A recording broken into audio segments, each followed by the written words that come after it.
Good morning. I forgot I was going to put in the description box. Welcome to MCTI, my chemical therapy. I'm kidding. And yes, I did. I mean, I didn't like contemplate that, but it did pop into my head before. Morning coffee tarot. Today is definitely not sponsored. I wasn't poured in another cup, but hey, I wear my shame sometimes publicly.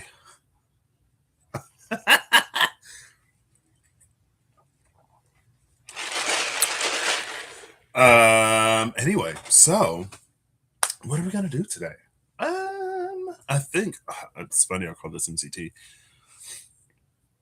So I did a self read recently, and it's funny because at first it was like, I was like, oh, Moon in Sagittarius, my North Node is in Sagittarius, and also at the end, it was the responsibility to communicate and the purpose of communication.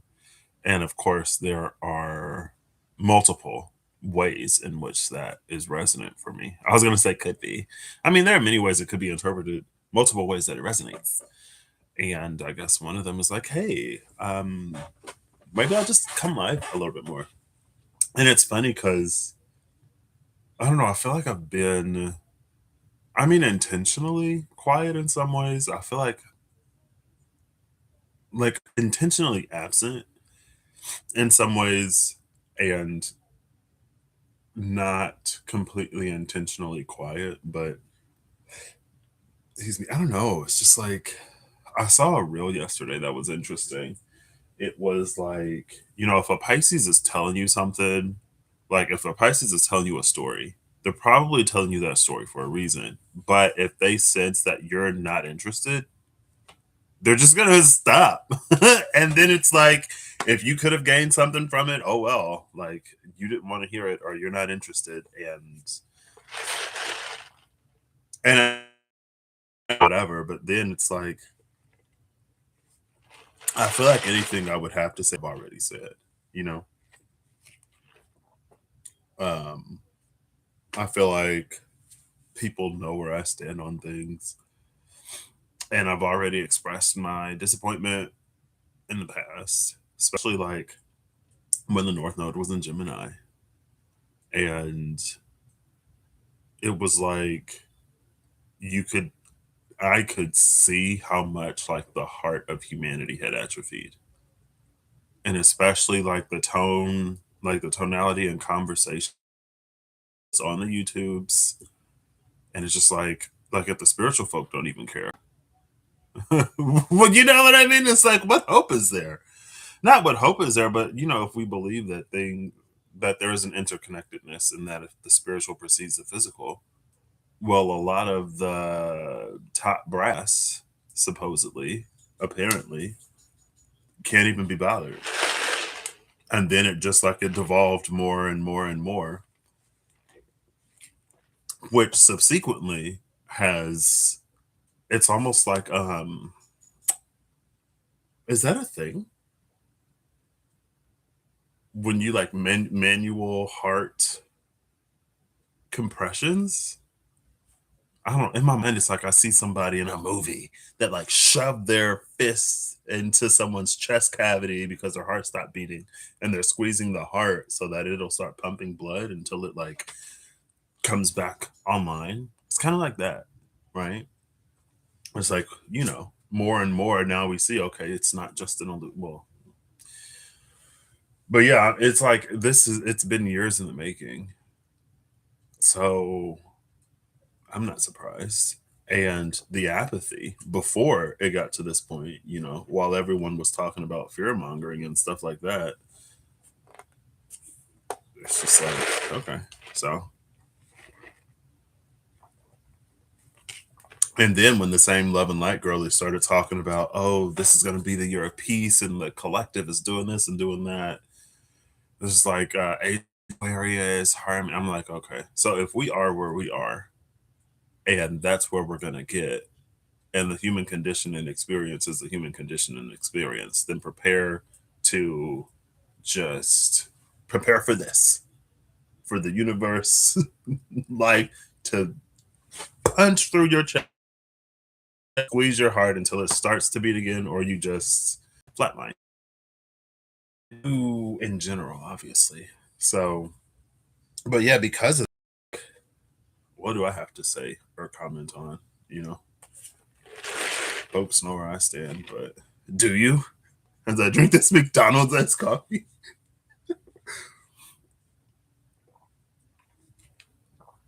So anyway,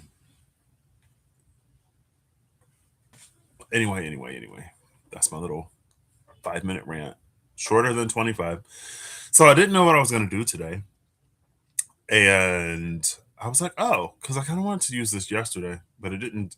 It doesn't yet do what I wanted it to do yesterday, and I didn't modify. Like honestly, it wouldn't take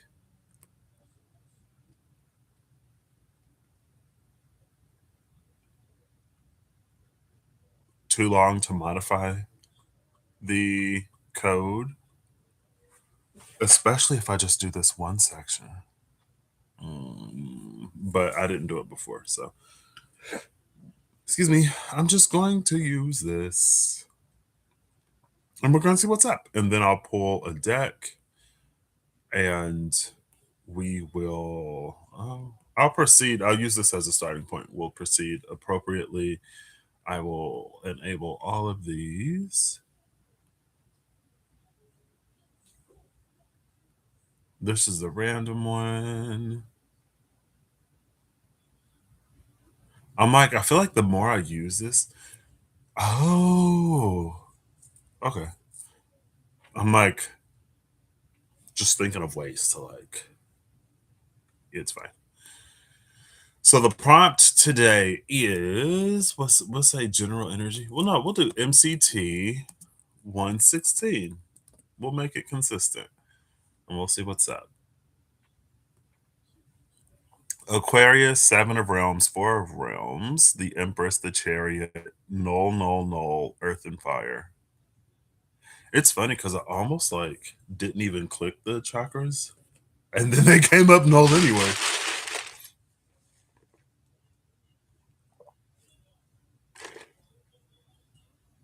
Mm.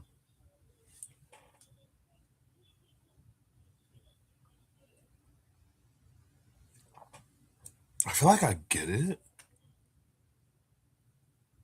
but all right,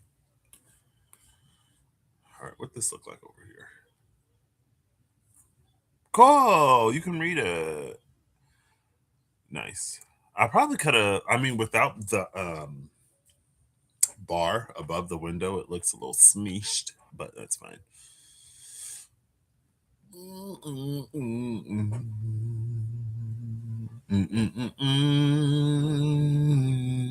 I'll get a card from here too. I wasn't gonna do it, but I shall. I have to enable the window. Somebody open the window. Whoa, whoa, whoa.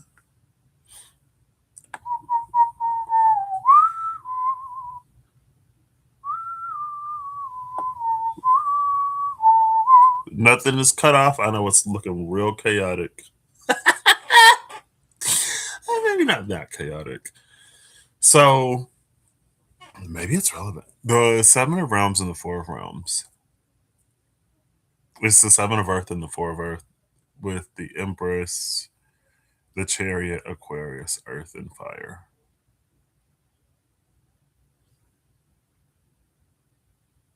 Actually, let's see what that I Ching is. Earth over Fire. I'll look at it in two places.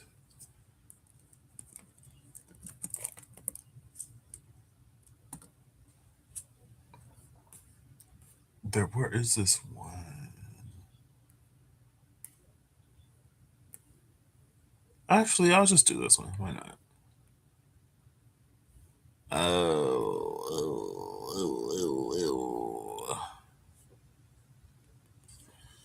found this one that actually um,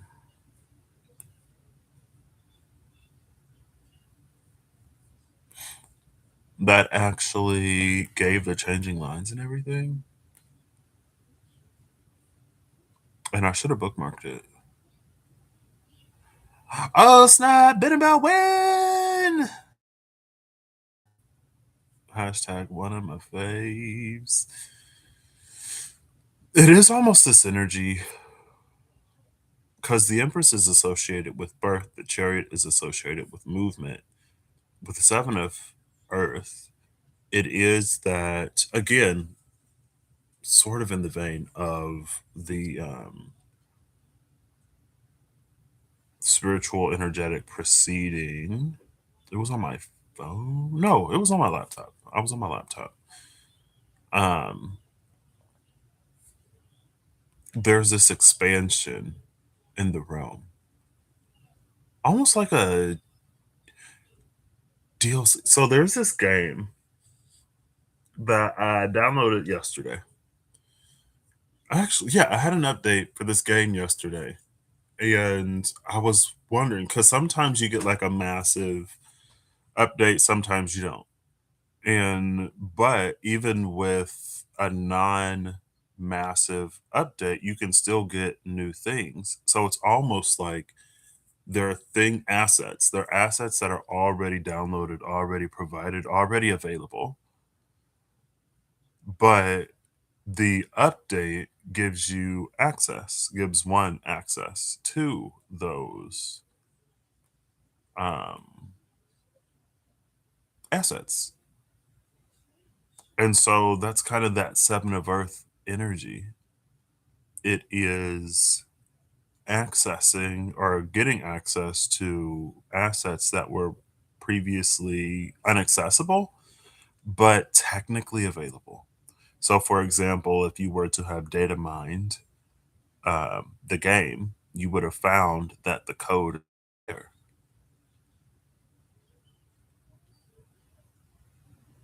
because it's already been downloaded. It just hasn't. So, is this it? Is this it? I have. Oh, this one. This is what it is. This is what I'm looking for.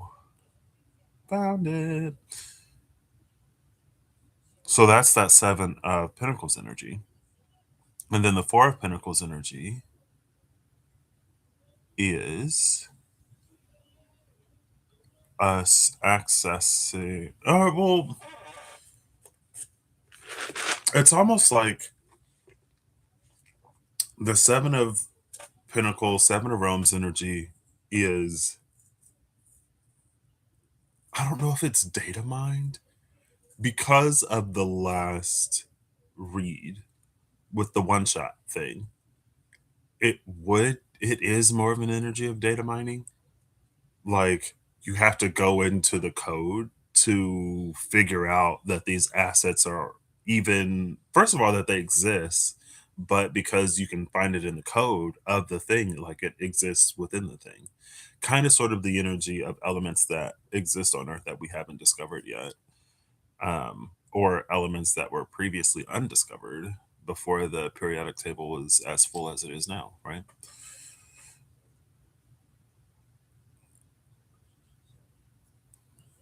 And maybe at the seven, because the seven is the seven, it is like being made aware of their presence.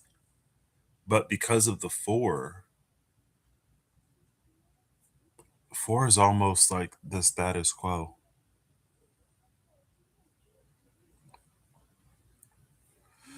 So this is Earth. Oh, okay, here we go. Earth over fire. I think this one is fire. What do I know? What? Hold up, go back. I didn't click 11. No, too far. Too far, too far. It went back too far. The thing I like about this is it has hyperlinks. but it's this difficult to, well, this is the one I was going to translate from, by the way, BT dubs, if you were curious. See, I clicked 24, not 11. Oh, and it went back to 11 piece. And it's Thai? It's Thai piece. It makes me think of Patamon and Digimon. I think it's Patamon, who evolves into Angelmon. It's like Momentai. I don't know what it I don't think I ever knew what it means, or I don't know what it meant. Fu. Oh, that's Earth over Thunder. Yeah, I knew that. Cause it's open, closed, open. Oh goodness. Oh goodness, golly gracious me. Uno momento, please. Uno momento, please. Oh, I do love an indexed ebook. Oh, so convenient. Indexed, bookmarked. Yeah, that's fire.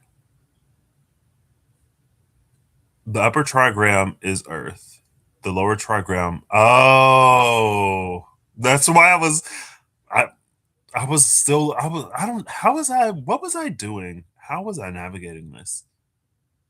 Because I looked at the upper trigram, but then I looked at the upper trigram again. I didn't even look at the diagram for the lower trigram because that one is this, and it's number 7.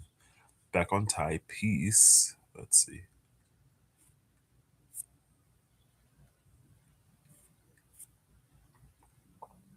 Oh, girl. Oh, thank goodness. That's water. I messed up again. Okay. So the opposite is fire. Closed, open, closed. With open, open, open, close, open, close. 36. There we go. I'm pretty sure this is it. This is the same. Yeah, earth over fire. Darkening of the light. Darkening of the judgment is darkening of the light. In adversity, it furthers one to be persevering. Hey, okay, girl. All right, cool. I see. Sometimes I'm like, and I talked about it with my number one fan. I'm like, is it working out this way because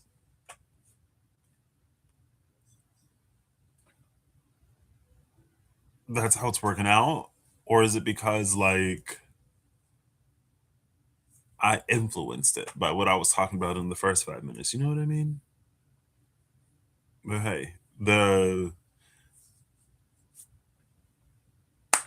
that's just the level of connection and synchronicity. Well, also the reason why I talked about it is because it's kind of been on my mind a little bit lately.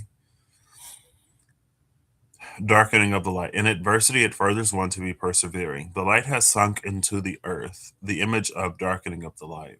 Thus does the superior man live with the great mass. He veils his light, yet still shines. I'm actually glad I read this because that resolves that 7 and 4. He veils his light, yet still shines. It furthers one to be persevering. So it's almost like exposure therapy is what exposure therapy. I'm not a therapist, but from my understanding, and I say that because the therapy world, I feel like you have the like pop therapy, and then you have like the educated, the knowledgeable. And they're like, that's not what this means. That's not what that means. That's not what this means. Um, Exposure therapy, I'm pretty sure it's like if there's some kind of like trauma or phobia. Exposure therapy is a slow introduction of something to help someone get over a fear, trauma or phobia, right? But it's this like There has to be a word for it. It is a slow introduction of a thing into another thing, right? It's like there's a word for it. I know you can wean someone off of something, but it's like weaning on. What is it? Where you like slowly like let's people do it with like their diet, right?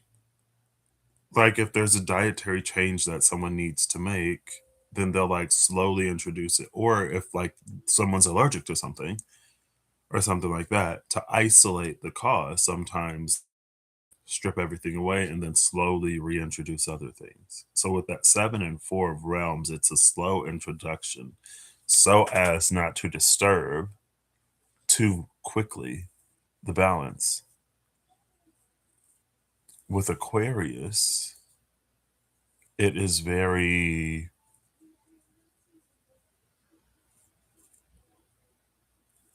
it's progressive and related to the future. Related to the thing about Aquarian energy as a whole that's interesting is it feels like outside of astrology, the themes of Aquarius are very conflicting. Like there's this excuse me, there's a humanitarian aspect and like an altruistic aspect to Aquarius, but it's also like heavy technology and like advancement and like progress and stuff like that. And like usually, well, not necessarily,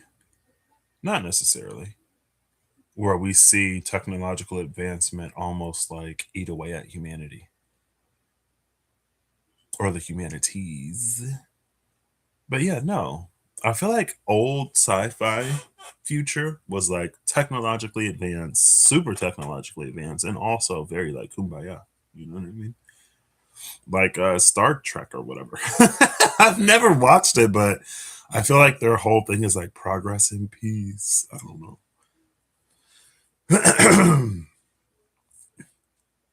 Oh, because it's earth over fire. So usually when you put earth over fire, it smothers the flame and it puts it out, but it's to keep it sort of the flame, it's to like hide the flame, but not to smother it. And it's funny because I was gonna go looking for um in the science tarot and the elemental. Maybe I'll still do it.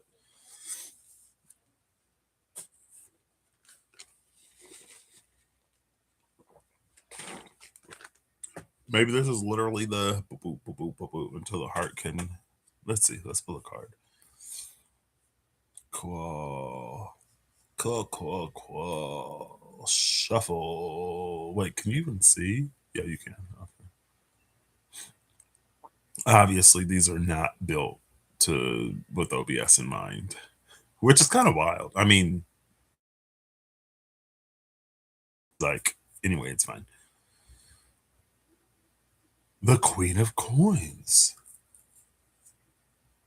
So we have the Empress and we have the Pre-Empress. The illustrations are from the Fable Makers animated tarot. When I got the deck, they also sent me. Well, I got the deck and the guide. I think it came with it. The version that I got came with PDF book and all the GIFs from the cards.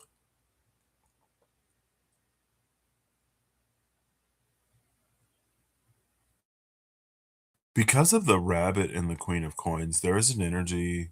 So there's a slow introduction, but a quick proliferation.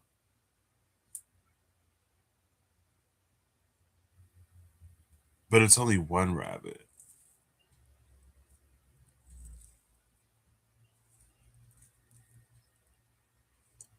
Because in my mind, it's like, if something breeds like rabbits, it proliferates very quickly. But if it's only one, it's not self proliferating. They're not, what's that word? I know there's that lizard species that does it, the salazels. There's a there's a Pokemon where like they're all females. I forget what the word is.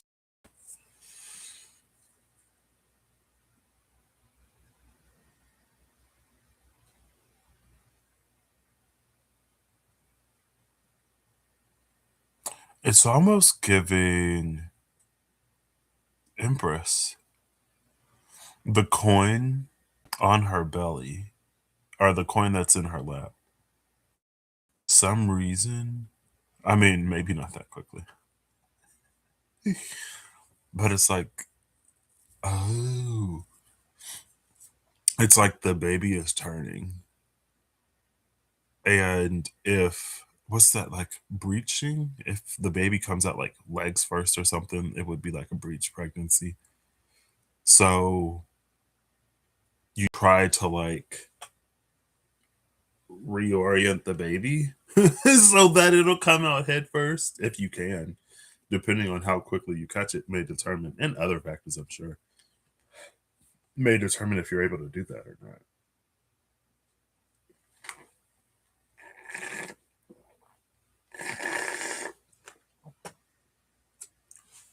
Let's see. I should have just followed my first minds and just got these cards out.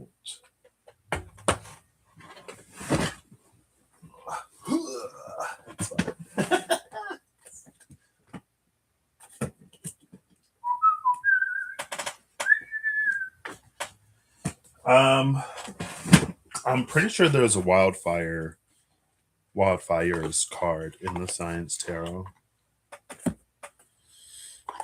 And also there is the bushfires in the Elemental Oracle that we just saw.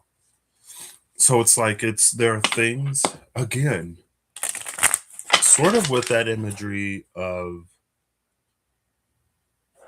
the, I don't know what you call that.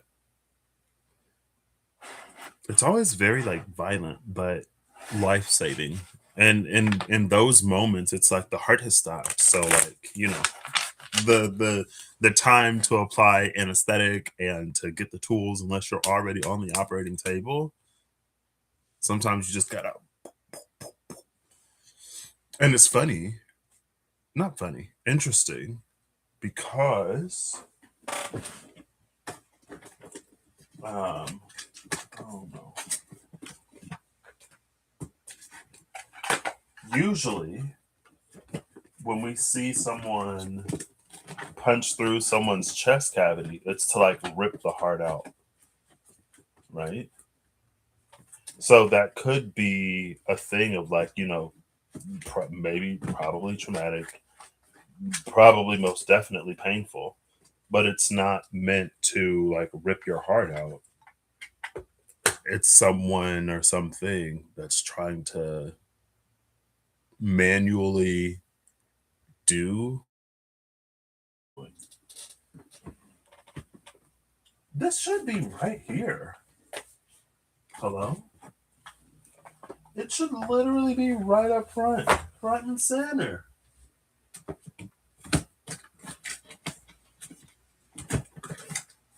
What the? I'm looking for. Here we go. The little rooms. Oh, you can't even see. Looking for the little rooms. I wonder. Let's see. This is window capture 4. It's fine. I can always go back. I'm going to look before and after Kanafa, because Kanafa is, it has associations with sacrifice, and that like ripping the heart out of the chest calls forth that imagery.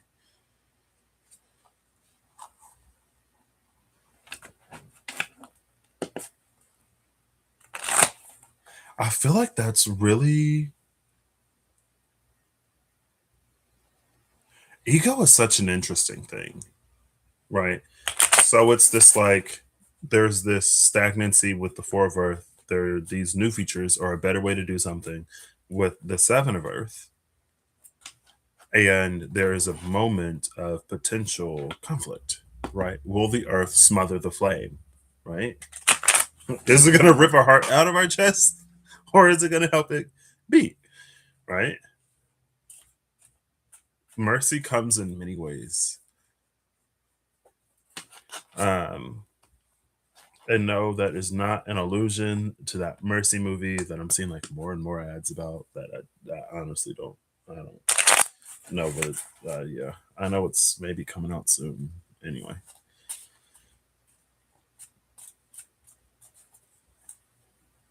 um, ego is an interesting, and I say that because if someone has like a fragile ego, right, then they could be threatened by that. Hey, there's a better way, there's an easier way to do this on one side, but on the other side, if someone's ego is also to be like the best at something, then they'll like take that feedback. You know what I mean? It's like, I want to be the best. You know what I mean? So if this is something that'll help me be better, I'm going to do that. So that's why it's like this interesting,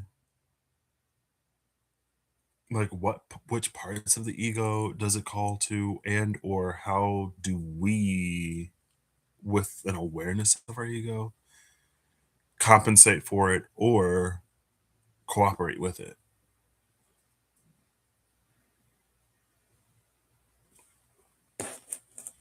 So I'm look before and after. Bottom of the deck is Treadlekin and Apple Bearer. Now this is like the first version. So some of the names changed, the numbers definitely changed for most of them, if not all of them. And the associations changed for some of them too.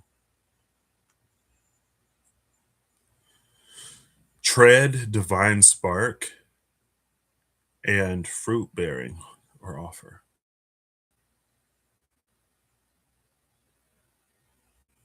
The Divine Spark is interesting. Darken the light. And even out or even outside of the situation of darkening of the light, you could say like dark is what happens when we're born. The earth is the vessel, and the light that is darkened is the soul, the light of the soul, right?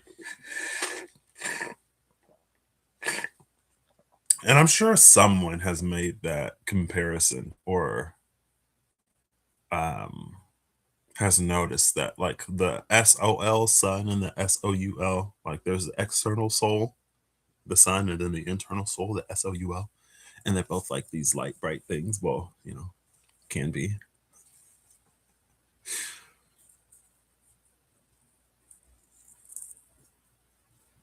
And then we have this fruit bearing with the Empress, who is childbearing, with even that Queen of Coins, who was doing much of the same, right?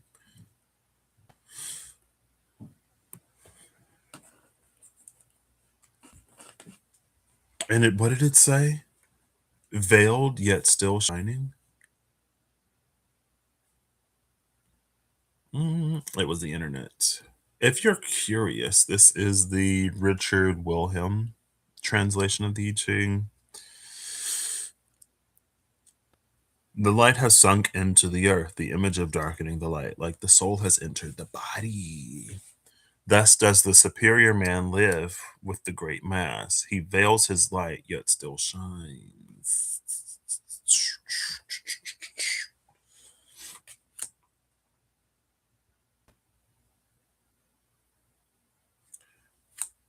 And it's we when we leave footprints that like you can tell where the body has been by the footprints that it leaves. And apparently maybe you can tell where the soul okay. because it came out this way. I was just talking about this with my number one fan yesterday. Cause so the question was, because I'm looking at footprints, and it's literally in this translation, it's foot sole. SOLE, or in this in the first sort of draft run, it was foot sole. And then you have like the divine spark. So it was a question of like what are soul prints, right? If we have footprints to know where our feet have been, what is a soul print? And then the answer is here in fruit pairing. It's like where the soul has been, things blossom, things come to fruition. There is abundance and there is a veridity and virility and muliebrity.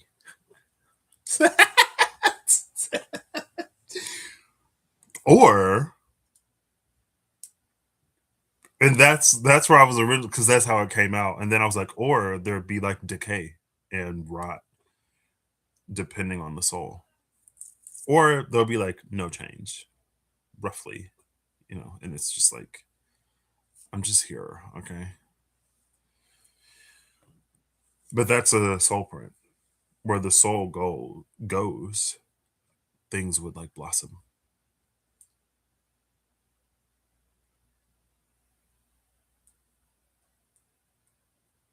So it's like if someone doesn't have their like heart and soul in something, it's like maybe their feet, like you'll see their footprints go through. Oh, if there's like maybe you'll see their footprints go through, but you won't see their soul print.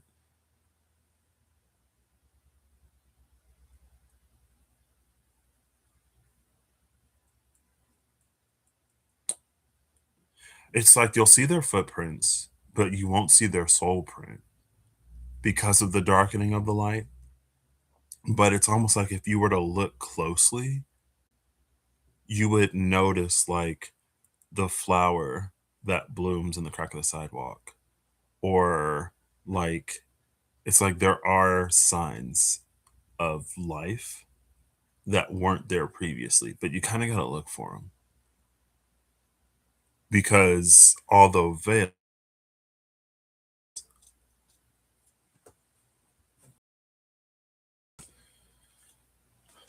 wow, shadows you and humankind. So interesting. Need yeoman or Nide yeoman? Need yeoman. Ethiopia. No, I'm just.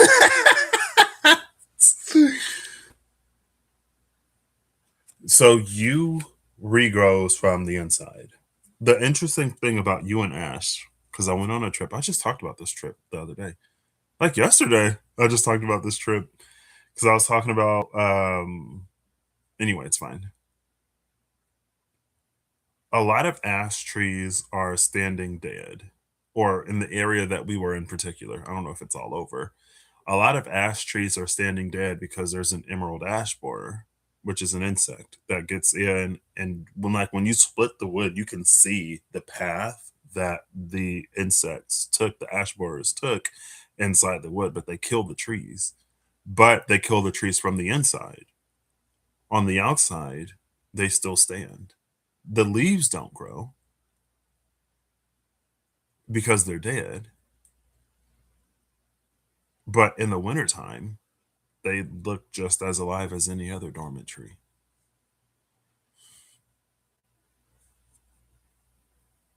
But now it's like that signs of life. That signs of life is the U energy. So the U regrows from the inside. And then we did just see liquid light that carves its way through night. And we have shadows in you. And then we have mankind, right? So in the shadows, this internal rebirth is happening in mankind, but it happens within individuals. And so for those who are already like going through who have already gone through the regrowth, rebirth, that's the message of perseverance because this is happening, right? And it is like more and more and more and more. And it's like because the current times keep on rolling, it's like without that reprieve, we're kind of sort of forced to come to the reality of things.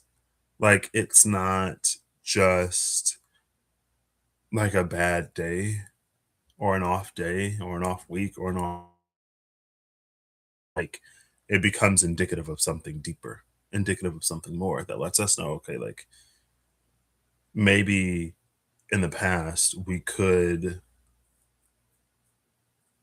convince ourselves that it's not as present or systematic as it is, but it's like it's actually kind of a problem, and we just persevere. Okay, I'm looking for it coming out for, and again, it's like as hard because it's the same. It's like everything is the same. Because I'm like, again, the it's not a chest compression, the heart compressions. What do you call it? And it's almost like because again, it's like it reminds me of the wolf and the archetypes, the story of the wolf, where it's like someone had heard that the wolf is this great and terrible beast. And so when they encounter the wolf in the woods, they think it's over, but the wolf guides them out, right? It's like the story of the wolf. And so I don't know what folks have seen, witnessed, and experienced. I've only seen it in like movies and stuff where someone like punches through someone's chest and rips their heart out. But it's almost like when we feel like someone punched through our chest, it's like that shock, like, oh my gosh. And then when they squeeze, it's like we shut our eyes. And it's like, it's over, it's over. Because we think that the squeeze is them like ripping the heart out, like we've seen. But it's like it keeps whatever squeezing until the heart begins to beat, until it can do what it does. And then we get like stitched up. There's Melissa.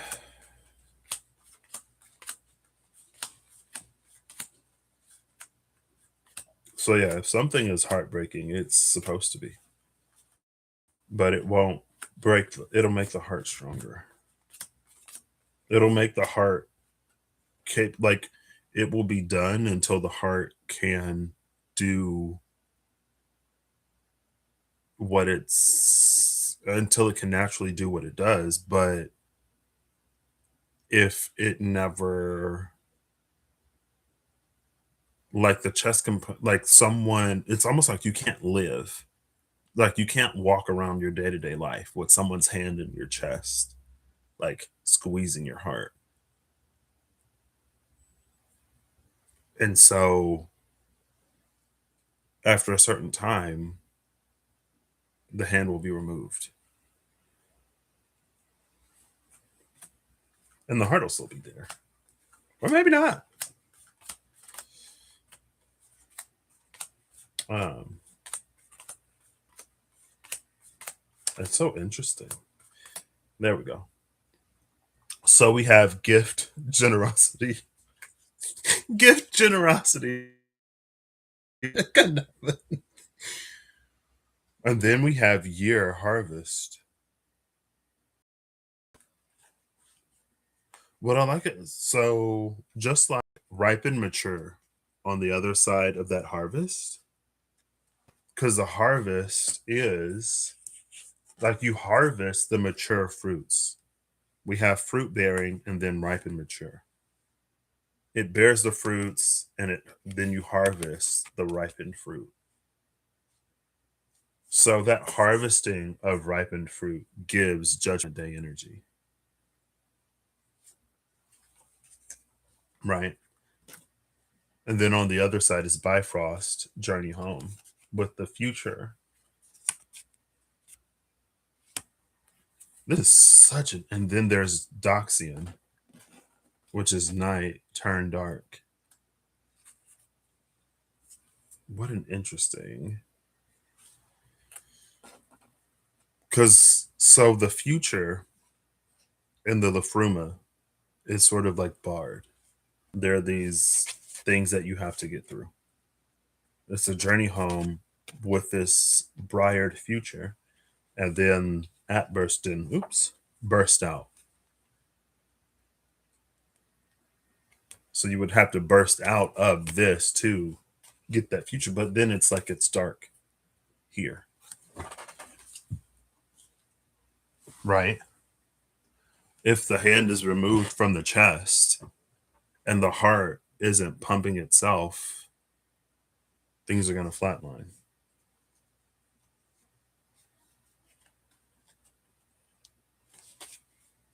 Whereas on the other side, we have the harvest of and mature fruits.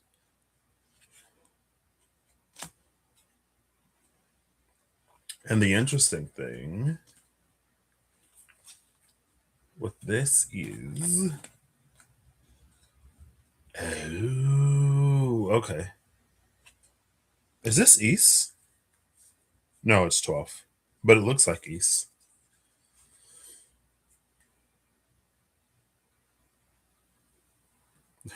All right.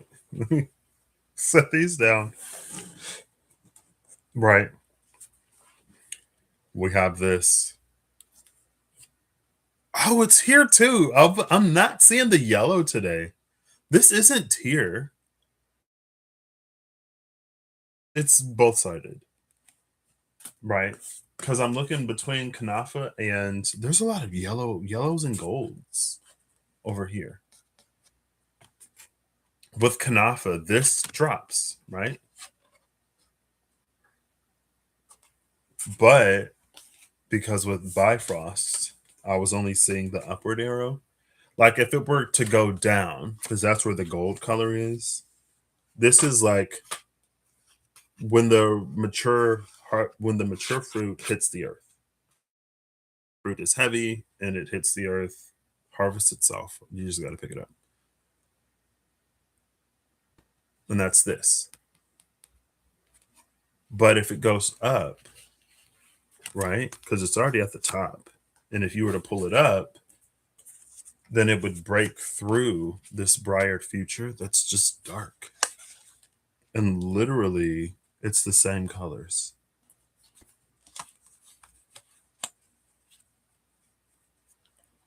Oh, between these two, between Doxian and Bifrost.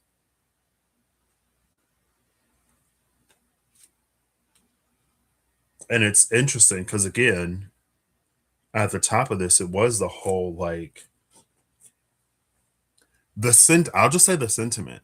The sentiment seemed to be years ago.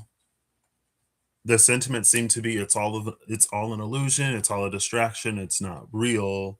Just isolate, distance yourself from reality, and delude yourself into thinking that it's just a trick. And now we see, like, again, like things just waxed worse and worse and worse. And now the sentiments are different, of course, but it was like in the beginning when it was still clearly there. It's like it's all an illusion. It's not real. It doesn't matter. And I'm mentioning that because there's like the upwards arrow of this. She's giving ascension energy, right? And it pulls this off because it tries to separate itself from reality or whatever so hardcore. It's like any warmth that light could have given, any life, signs of life, that bright, warm, rich soul should have, can, that bright, rich, warm soul is capable of inspiring. It's been smothered, smothered, smothered, smothered, smothered. Veil yourself so thickly that you don't even shine. And then, of course, everything deteriorates. And it's like, that's the point. And it makes me think of in the Bible, like it's known that, like, or in Christianity, well, in the flavor of Christianity, because girl, it ain't all the same. In the flavor of Christianity I grew up with, aka my number one fan, it's like the devil knows the Bible better than any Christian. The devil knows Bible better than any human being, and thus can use it to trick and deceive. So if you are only going off of pages in a book translated by some person or a group of people for whatever purpose and agenda they had at whatever time, currently being used to for whatever purpose and agenda is relevant or whatever now, you can end up doing all kinds of stuff where it's like if you were to like tap into that discernment, it's like the divine God would never ever. But again, it's almost like, and I feel like I've talked about this, but that's again, that's like why I'm not surprised that we are where we are globally. Uh, it's again all of this. It's like the brightest, like our hope was being told to shut off, isolate, distance, like the very people who are supposed to sent here to help us ascend, whatever. It's like none of it is real. It's all a distraction. It's an illusion. Shut off from the world, go into your little hidey hole, and wait for it to blow over. And so, where there should have been, could have been, where there could have been all of these outposts, all of these beacons, all of these soul prints that radiate like peace and what like people talk about the age of Aquarius as, they all went dark. And again, it's like it went beyond veiling to shutting off and shutting away. And of course, because those the lights are off in the cold, it's like everything just got colder and colder and colder until it's barren, girl. And again, it's like when it drops down to earth, that's when it can be harvested. It drops down, but with this ascension, 5D, whatever, trap with the trap of it. And that's why I said like devil knows Bible better than anybody. It was like spirituality was used, you could say, you know what, North Node Sagittarius, I'm gonna say it. If it don't resonate, don't take it. And I'm a person, I could be wrong. I'm gonna say it. It was used as a trap. It was used as a tool to get people as caring and who would be motivated to move forward in a way. Now they're being convinced by their gurus and mentors and the people they look up to detach. And any impact that they had, the harvest, the ripened, mature fruits that they could have sown, because the fruit is the vehicle for the seed.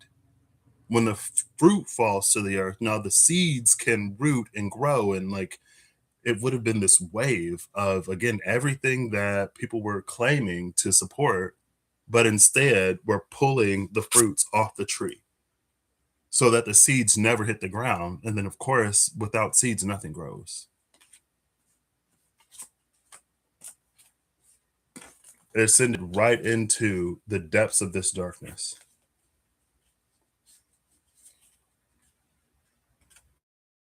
And anything in them, because again, that future was barred.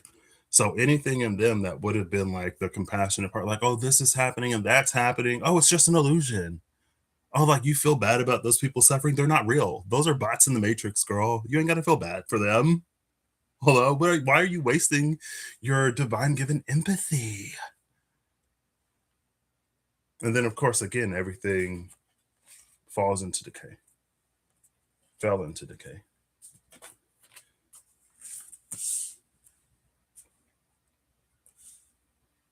Anyway, I feel like so many lights went dark. And, some of them will come back online. You could say that what needed to happen has happened. Because again, it's like if things had gone down a different way, it would have been easy to interpret it as like, oh, it wasn't as bad, or like, whatever. Like what we used to do back in the day, or some of us used to do. What some of us used to have the privilege of being able to do back in the day, where we can just like, oh, that's like a one-off thing. That's not as like prevalent and pervasive as like we think it is. Or like people wouldn't actually do that to one another. And now you see stuff happening in the world and you see the people that justify it and you see the people that buy into the justification.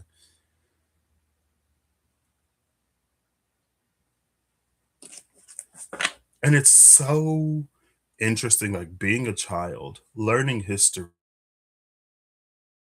the things we would never do again, knowing that people haven't changed that much, and now seeing people haven't changed that much. A lot of people have, but apparently the folks with the power to influence the sequence of events haven't. The powers that be are still the powers that be. And folks gave in to the powers that be and like justified it the last time. And like we knew that. And so many people had so many questions about like, but what were these people doing and what were those people doing while this was happening? But again, it's like it's something that you could see, like the sentiment was already there on the YouTubes in the community before the world waxed as bad as it did. Back in the days when it was all an illusion and it was all a game and nobody mattered. The Matrix or whatever. Anyway.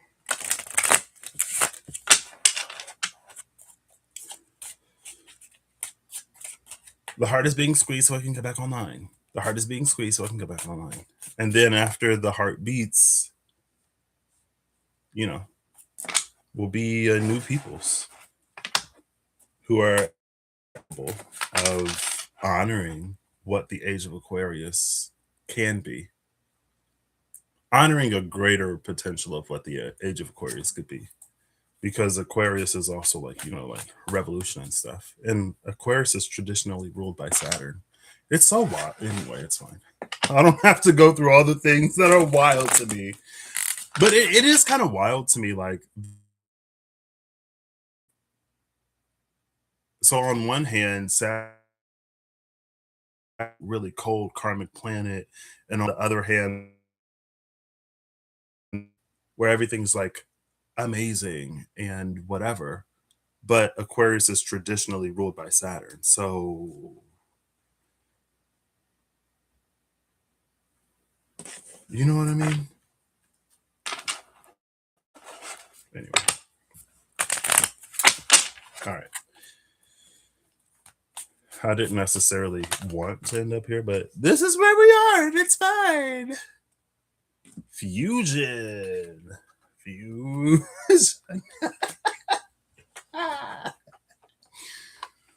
Nuclear fusion. Fusion is. Okay. This is Kirsty. I was actually. I know I saw you like yesterday. You don't have to answer here, but remember that thing we were talking about? Remember the thing that you brought up? It looks like we might beat you to the punch. So it's funny. You were like, oof, this is what there's rumblings of around here. And then I come back home and girl. Instigators. I come back home and they're instigating. I'm like, oh my gosh, maybe I should have went back. Sometimes the potential is better than a guaranteed thing. Anyway, it did come into my mind though. I was like, I should say something to Kirsty. But hi, I hope you're having a great day. I hope you're having a great day today. Fusion. So, because there was kind of that question of, So the light has been darkened, right? There's the veil, but it's like, and I guess this is almost like that Oludumare energy too, and those degrees of transcendence that just get more and more extreme as the heart reawakens, that gap closes, and then it's like that's this fusion process, which is also that same bodhisattvic energy, Enochian, Elijah energy. And you could say that under normal conditions, it wouldn't happen. I would say that would almost be preferred. Maybe, girl. Like, is it better to? I don't know.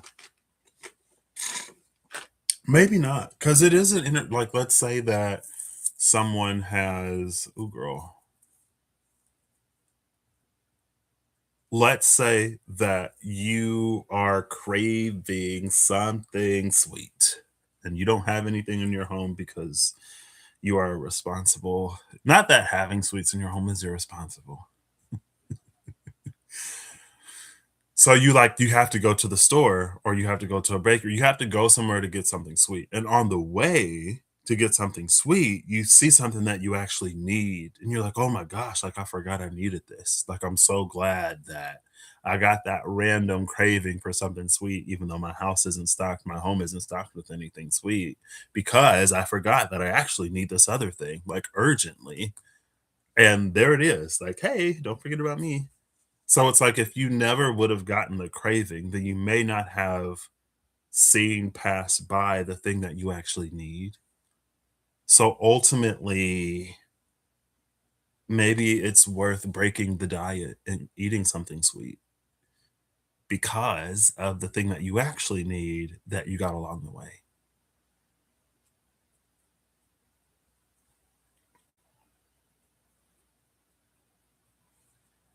I'm gonna read Fusion real quick. But the Fusion is like, and again, it's been coming up more and more lately. It's that marriage of the self and the soul, or the ego and when the light soul integrates with the body, so that the footprints and the soul prints are the same.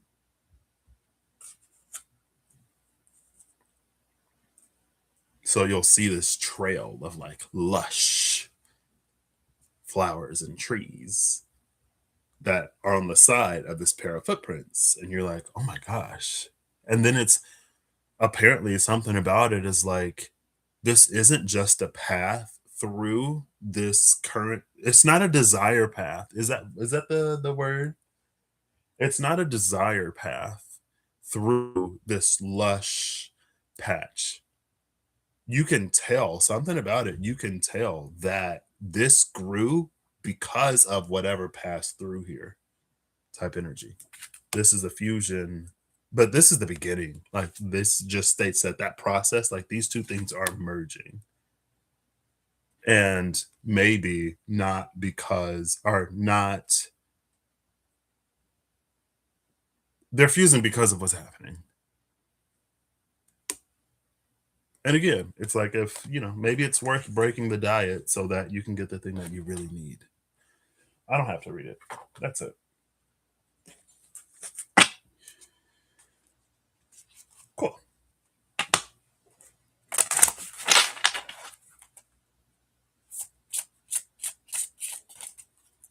The not the fairy oracle, magical dimensions, oracle cards, and activators. Home, earth, to make home grow. And it's interesting that this is number 15. But also, I love that she's wearing this like green, because compare this. Oops, let me change this back.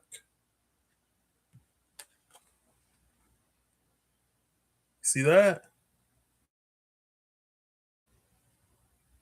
You see that? That's the Queen of Coins. The energy of the Queen of Coins. Also, we did see Well, I think that was in the self read. I almost want to do one of those collectively, but sometimes it's like the collective is so collective. You know what I mean? Um, was that? I think that was in the self read, the OJO self read. It may not have been where we saw Pachamama, Earth, and Ghost Dance. I think, and it was like the spirit of the Earth separate from so footprints and no soul print is like Earth, but footprints and soul prints fused together is Pachamama, Mother Earth, the spirit of, you know, yeah.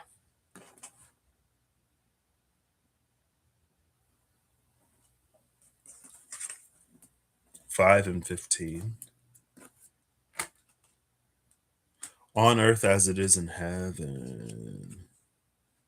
And that's within the umbrella. That's what people say the age of Aquarius is. It's the fusion of that light on earth.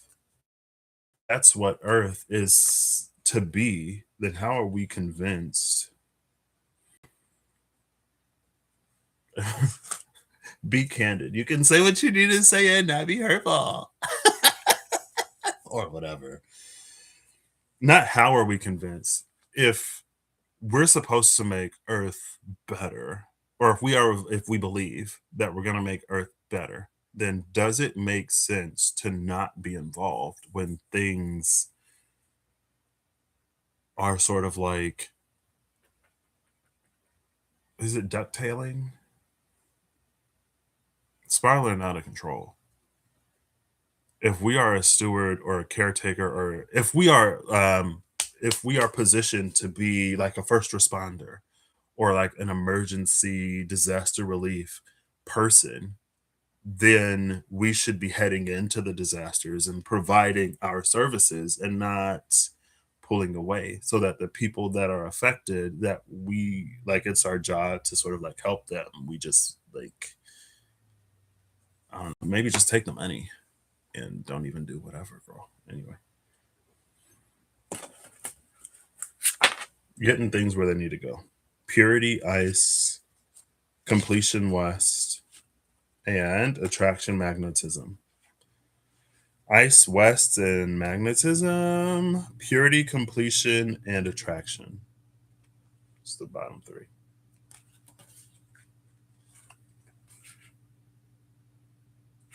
I feel like purity and completion, again, we have fusion and we have fusion came out. Purity and completion. Dark in the light was persevere. It's reading as like it's the end of the time of persevering is near. Again, Fimbulvinter, this great, just barren, frozen desolation because all of the lights have gone so veiled that they're dark, absent. But that Fimbulvinter, that process is coming to a completion. And now that that's completing, it's like the animals are coming back. Attraction. All of the like the pollinators and the, I want to say carrier species, but I feel like that's not appropriate. The pollinators and the animals that help, you know, like they're coming back, so that they're already in place when the whatever girl, because they just know that time is over. The great winter is nearing its end.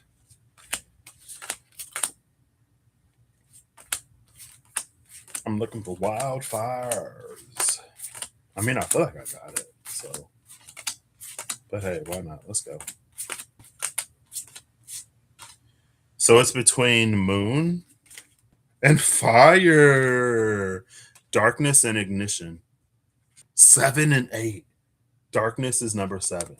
8 is ignition, fire. That is crazy. Again, that point in time of darkening the light is coming to an end. The time of persevering is coming to an end. Now there's going to be like this ignition, and it's oof, blind. Okay, cool, cute, love it. We got there. We didn't stay there. I had to push through it. Also, have to allow the message to move. And now we have so with darkness moon, there is cave protection. In that time of veiling, because it's again like things had to play out the way that they played out for more and more and more and more and more of us to see, to not only see the truth of reality, but to be emboldened and inspired enough to desire change, and also for some of us to be on the forefront or closer to the front moving forward too, like making those changes or calling for those changes to be made, right, again in a way that we can't. I mean, we always, we're human, we are brilliant, we can always find a way to evade and avoid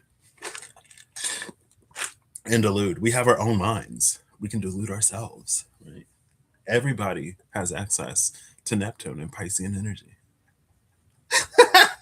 We can all escape reality. Anyway, while the light was veiled, there was an element of protection. But on the other side, with ignition, is richness in marine life.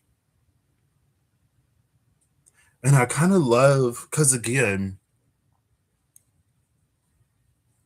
it's like there is ripe, there are fruits that have already ripened, almost like oases. There were, because like marine life, there's a lot of marine life that exists in the dark. Sorry. There's a lot of marine life that exists in the dark.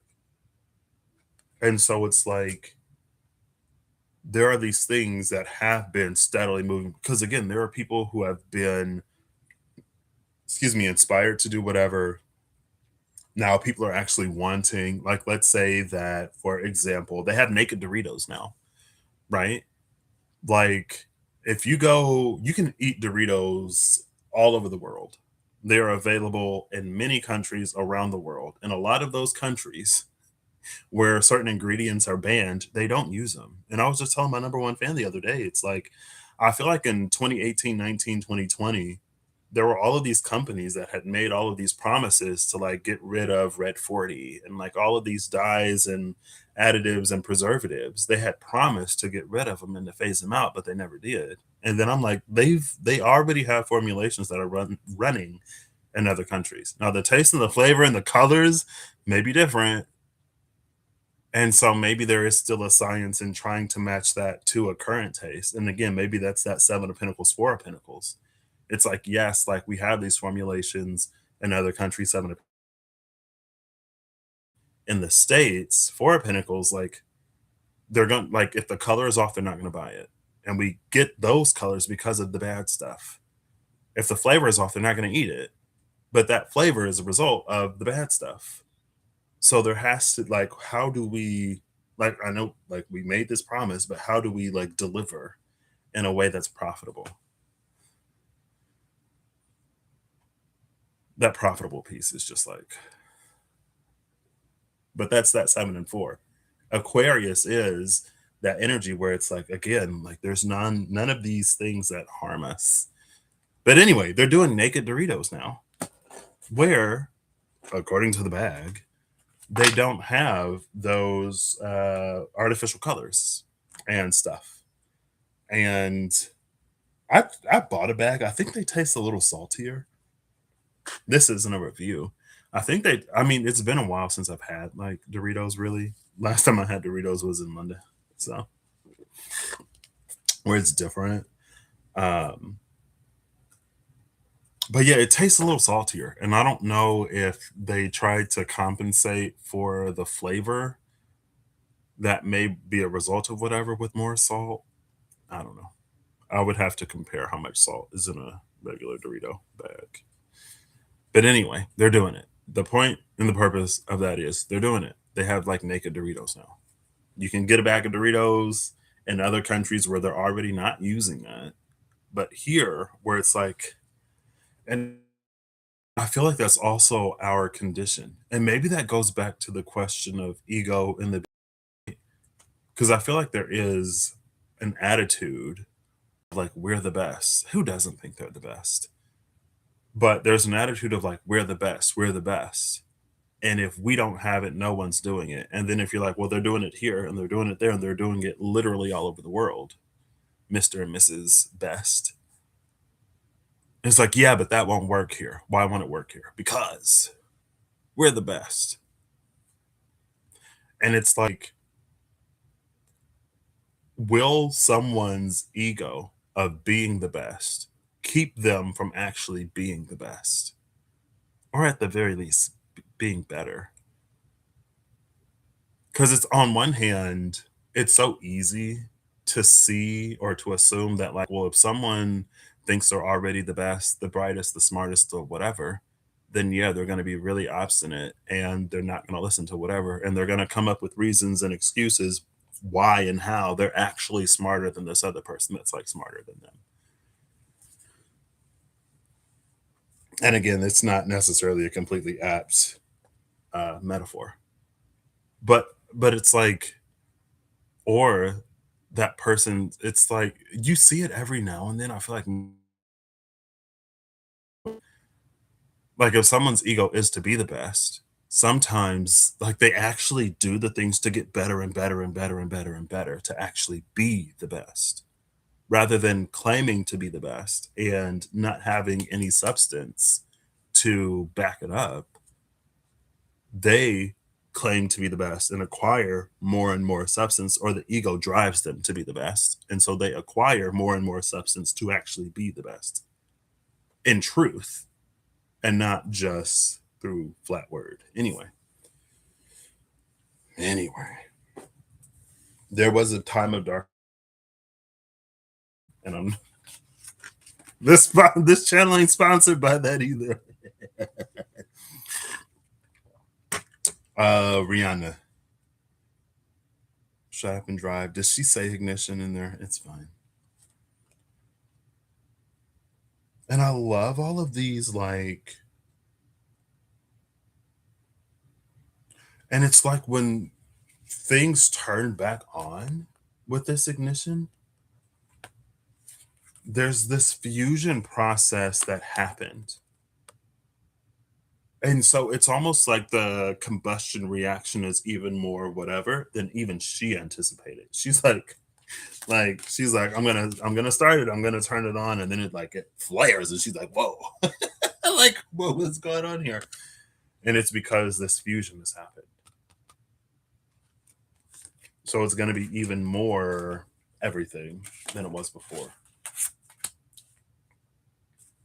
Right. And even in the case of, like, it's been dark for so long, when you turn on the lights, it's like extra bright type energy.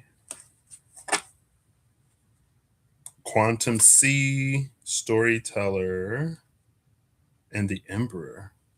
Quantum C is interesting because Quantum U just came out.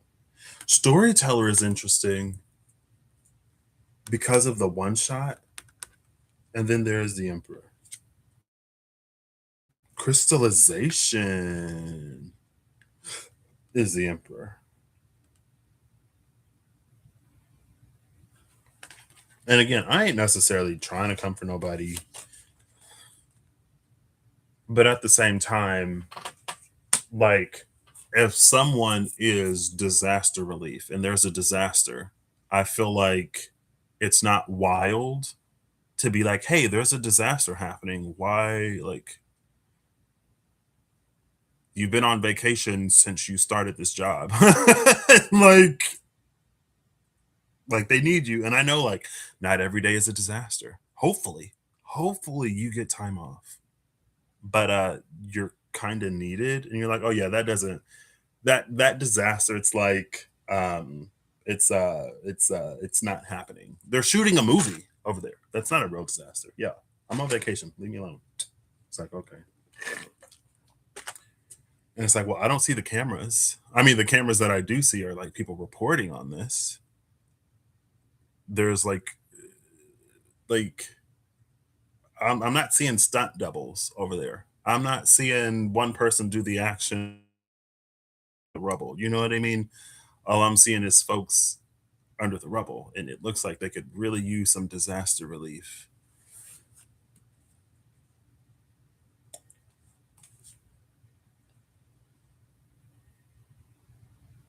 What is this last theorem?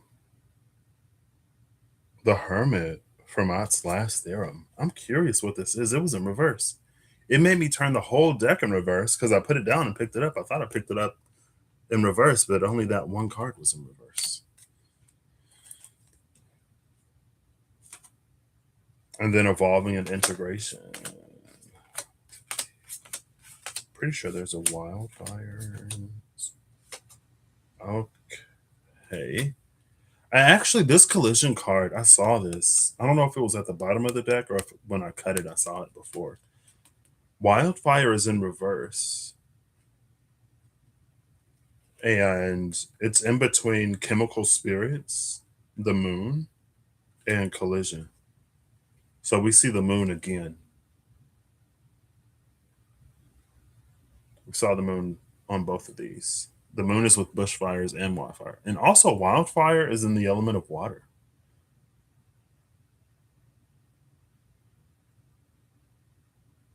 We just saw an abrupt change of season in the disology. Because this is frozen.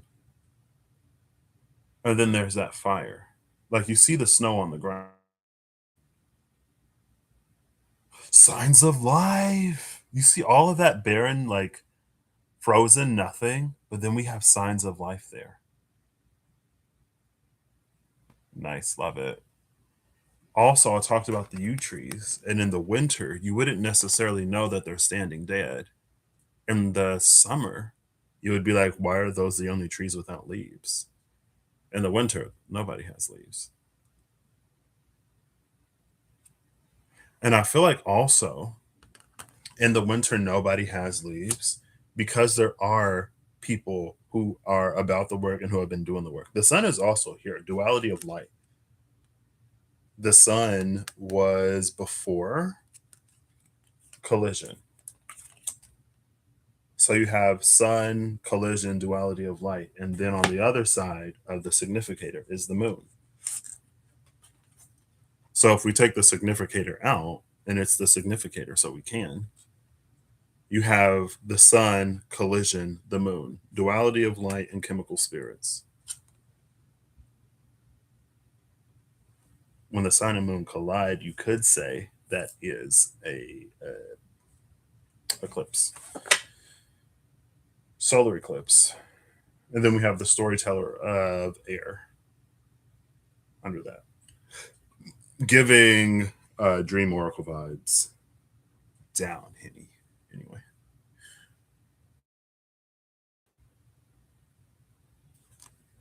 Chemical spirits is also interesting because I like my chemical therapy.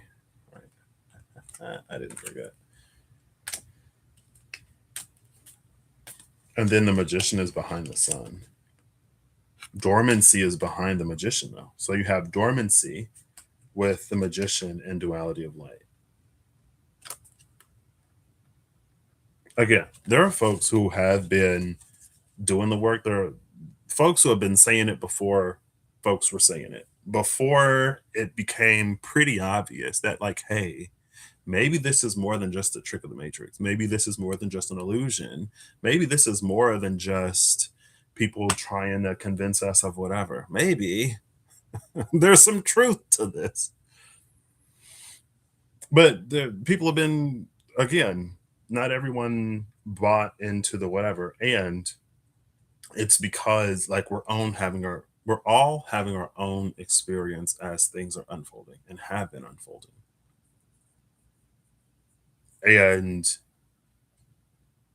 it's like we live in a time where it's important for us to reach our own conclusions, and we may be moving into a time where we are more able to do what like inspires us or that we want to do at the very least, right? You could say there's the potential for that, or that's what folks say. Some folks.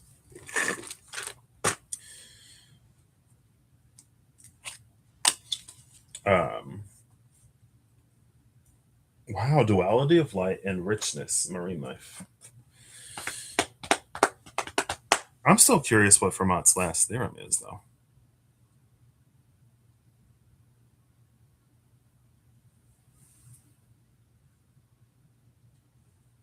I mean, I have the book.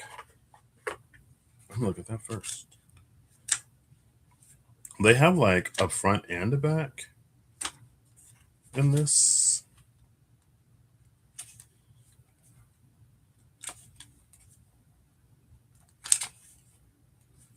Okay. Six of Swords, Quantum C.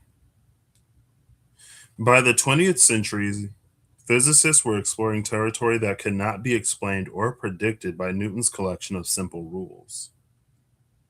Early experiments in subatomic physics offered results that seemed unpredictable and self contradictory. One of the strangest beacons along this unfamiliar channel was light itself, which behaves both as a particle and as a wave. And then we have duality of light here. I'm trying to find Fermat's last theorem, but we actually saw the Six of Swords quantum C, right? Is it not here? Yeah. It was at the bottom of the deck. Quantum C, the storyteller of water, and the emperor. Crystallization in the sea is that oh my gosh, that's salt. Was that the personal? I used the SKT, so I think that was the OJL. Because I was like, we've seen sulfur, we've seen water, or the glyph for water, and we've seen mercury. There's no salt. What's crystallized, what you can find crystallized in the sea is salt. So she's giving like wise salt. A need for wisdom, a need for the wise salt. Did I even clock that when that came out? Probably not. Maybe I did. I don't remember.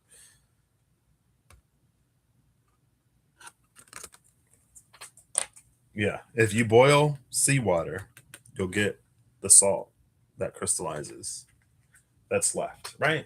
And maybe some other stuff, but you will get some salt.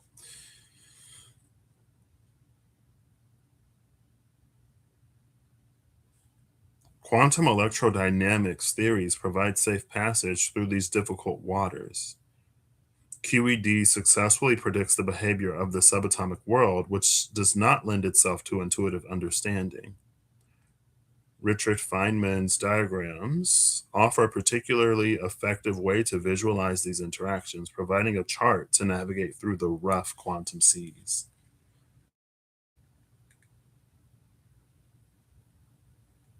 And then I'm seeing Chemical Spirits, the Moon. And again, with the canon, with the one shot from yesterday, it's like dreaming up these connections in the charts. Or did that not happen? I feel like there was like a sailor, or was it Harriet Tubman? I think maybe Harriet Tubman too. But I feel like there was like there was somebody who would like. I'm pretty sure I've heard it associated with Harriet Tubman, but there was, and I feel like I've heard it with somebody else. There's somebody who would sleep, who would go to sleep and dream of how to navigate whatever,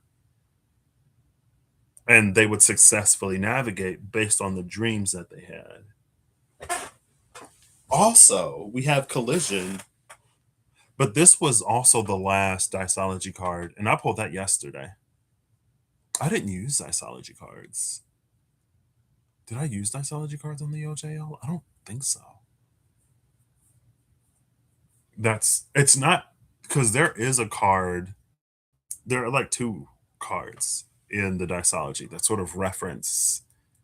Well, that one was most specifically the one that came out less so, maximizing or minimizing limitation or support. Look to the root. There's another one that mentions collision or cohesion. Two things are coming together. Are they going to collide and be destructive to one another, or are they going to cohese and actually build each other up? We have collision and fusion.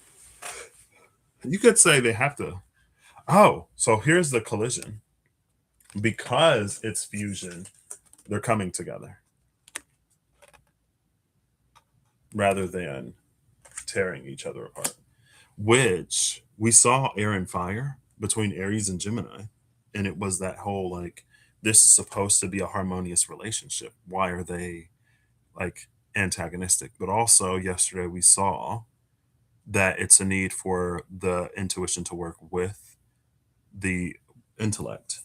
It's intellect and intuition. We saw that in the cards between the Page of Swords and the Page of Cups, but also in that like being a whole you, because we are both into it, intellect and intuition. Anyway, interesting. That's like the science behind it. All right, I'm looking for the Hermit. If I can find it, hello. The Hanged Man. Okay, we're getting there. Fermat / theorem. Pierre de Fermat. I butchered that. Was a 17th century French mathematician with a habit of taking notes in the margins of books he was reading. One such note, found after his death, announced that he had discovered a marvelous mathematical proof, which this margin is too narrow to contain. We have a margin too narrow to contain a mathematical proof, a marvelous mathematical proof that was discovered after his passing. And then we have this exploring territory that cannot be explained or predicted by a collection of simple rules. By not writing the solution, he left a tempting and frustrating offer for generations afterwards. Many mathematicians struggled to produce from its proof, consuming lifetimes. The proof was finally achieved in 1995 after centuries of persistent work done without assurance that a solution truly existed. Which is reading like that perseverance. Girl, maybe the moon, maybe it's been dark for longer than the past however many. It's been dark for a while. We can see how dark it's been, or it's like the roots of dark, the seeds are being talked about more and more and more because it's like this goes back way back. Like things are this bad now, yes, but also like the world is more interconnected than it's ever been, and anyone can tell their story. Most anyone can. And so now, instead of the one side that we get in ads on YouTube and commercials on the TV, we can see the other side as well. And it's like,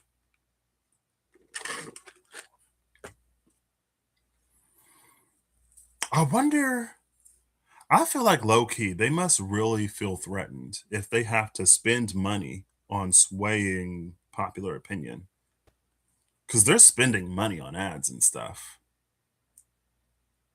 And I feel like they ain't really do that back in the day. I feel like back in the day, they just said whatever and it was kind of accepted. Like they ran it on the news or whatever, maybe.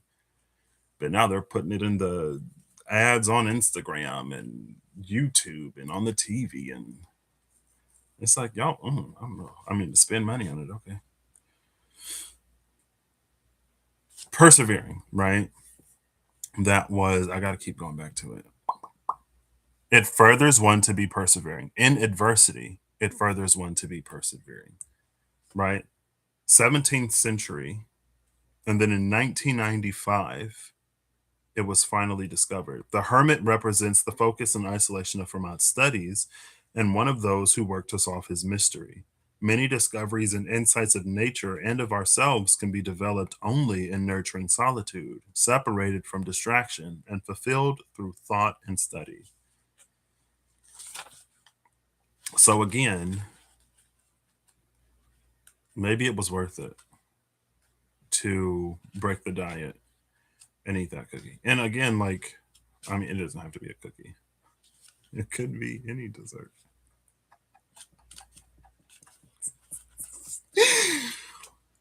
um Again, there's a part where even if it wasn't necessary, there is benefit that we have to gain because it happened, right? And so, was it a distraction?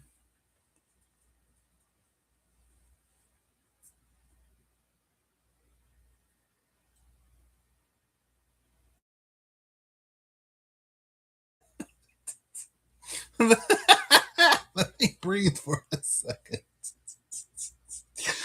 Oh, I feel my body temperature rising. Um, I'm surprised it hasn't yet. Yeah,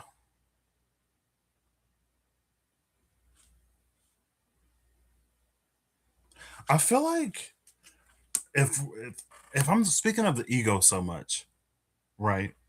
It's like if our ego, like how our ego can motivate us to be the best rather than just inflate itself and claim to be with no substantial proof. Maybe historical precedents, sure, but girl, how long ago was that? And what are we doing today to continue to be who we claim to be? You know what I mean? It's like continued education. If doctors and where that their knowledge is relevant to the world today, then maybe it doesn't hurt to go outside every now and then and see what's really going on. Anyway, the thing about ego that's interesting here is like he proposed the question but didn't provide a solution. And it's almost like you would not necessarily assume maybe a strong word, but it's like there are many people who like publish literally everything, who have their name attached to as much of the work as they can, and who even put their name on other people's stuff. But here's a story of a hermit who left the question but didn't provide the solution. So,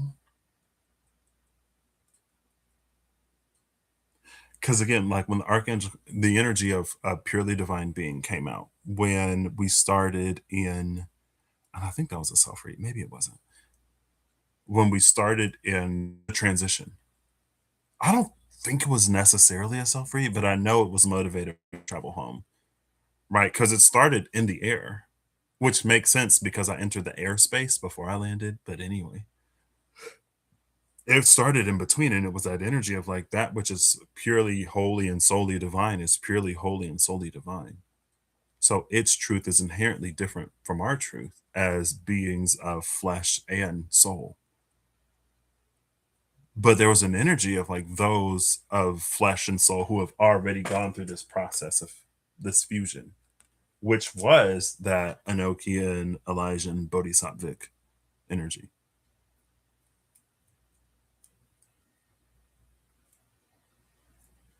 But I feel like I'm not knowledgeable of every belief, obviously, in the world.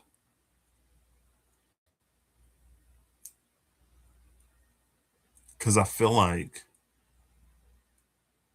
there are some bodhisattvas there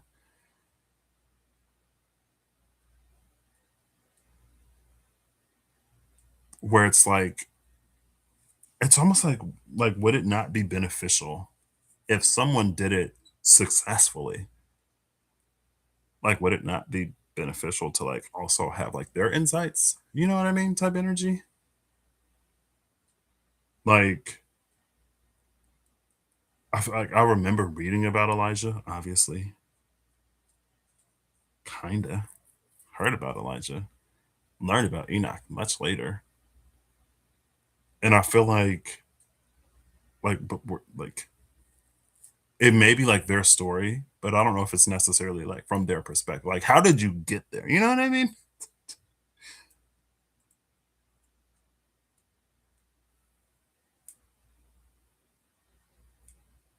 And to be fair, you could say that the part of divinity is the further from experience and the more difficult to achieve.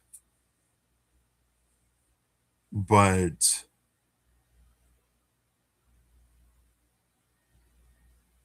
again, with the energy of Kanafa and Gare, it's like we pull the top off. It's always about being better or like leaving or removing ourselves from our experience. And if you discount missionary work, actually, yeah, it, on this matter is not completely. It's like in theory, yes. In practice, um, I think there are definitely beliefs that involve being of benefit to those around us. Definitely, I know there are. I'm not knowledgeable, but I know they exist. Um, but I feel like by and large, it feels like a game of superiority where it doesn't fully integrate, it sacrifices one for the other. And so, in the case of this collision, the material is completely obliterated so that the spiritual can sort of take.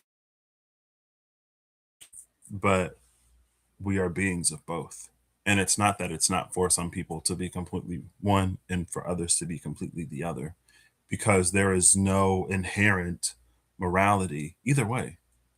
And if ever there were a time for us to witness that, it's these days. There's no inherent morality of believing in one thing or another, because there are believers who, and there are non believers who, and if you were to look at the lives of people, and if you were to look at where people stand, I feel like back in the day, you would make certain associations based on the prevailing belief of those held within those. Anyway,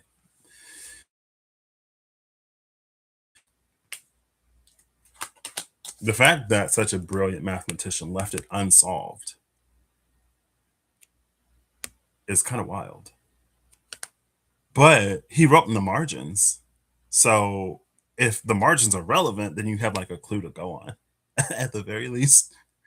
Hopefully he wasn't just picking up random books and writing in the margins, and then there's some what, a codex of, or what do you call it, a cipher.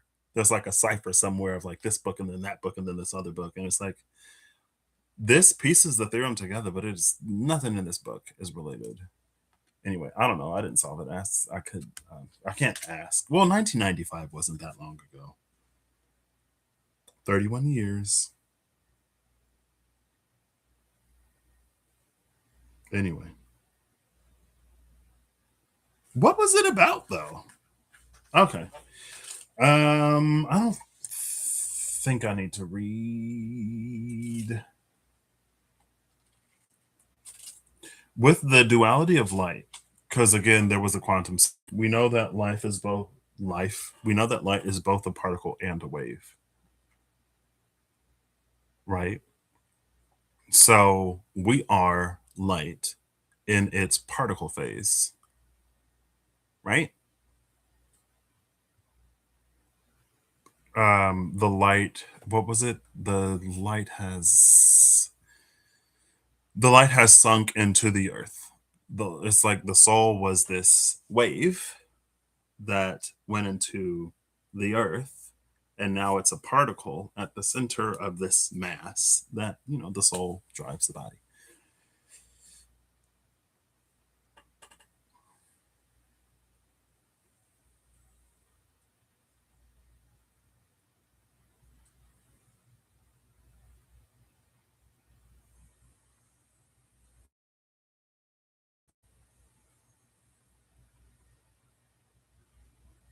I know ain't nobody out there shaving.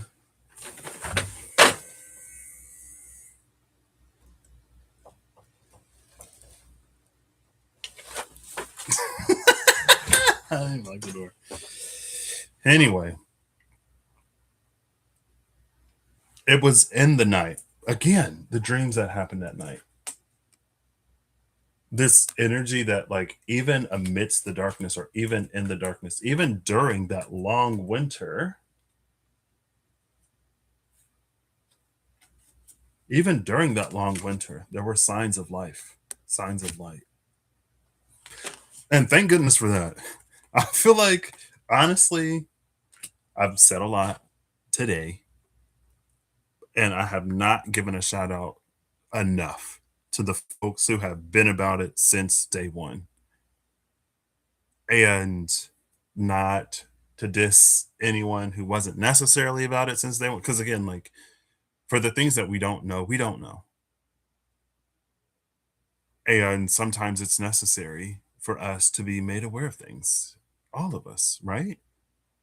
Any one of us can be complacent in something that we were told and convinced of growing up because of our experiences or lack thereof. But again, shout out to the folks who've been about it because they have been, I feel like, my saving grace. You know what I mean? Just like the people have, who have, and it's so kind of crazy how it appeared or appears as if certain things fall across certain lines because of general common attitudes or the communication of attitudes and perspectives.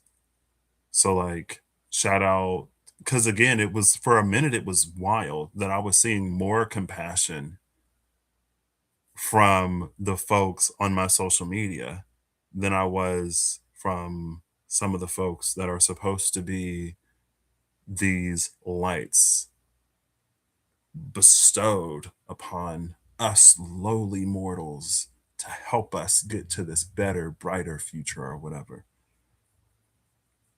And it's like where there was a void of compassion and acknowledgement there. Yeah. So obviously that also influenced some of my attitudes towards some things, but shout out to the folks who have just been like, who prove that yes, we do still have hearts and yes, we do still care. Because again, they've kept me sane.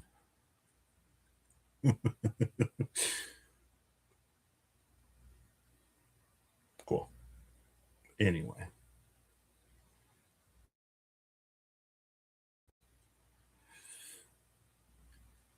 the long winter is coming to an end.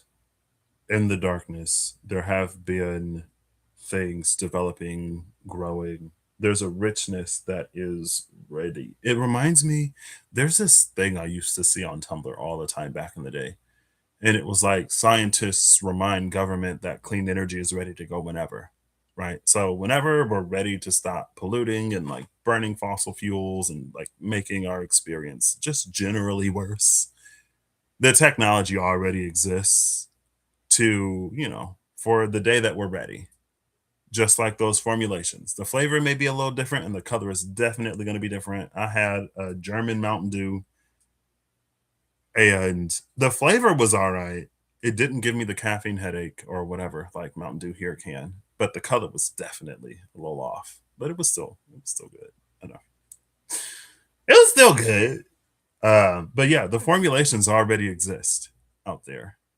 It's just that, like, and in the same way that the formulations exist on Earth and other countries, so too does this. Some of these energies exist.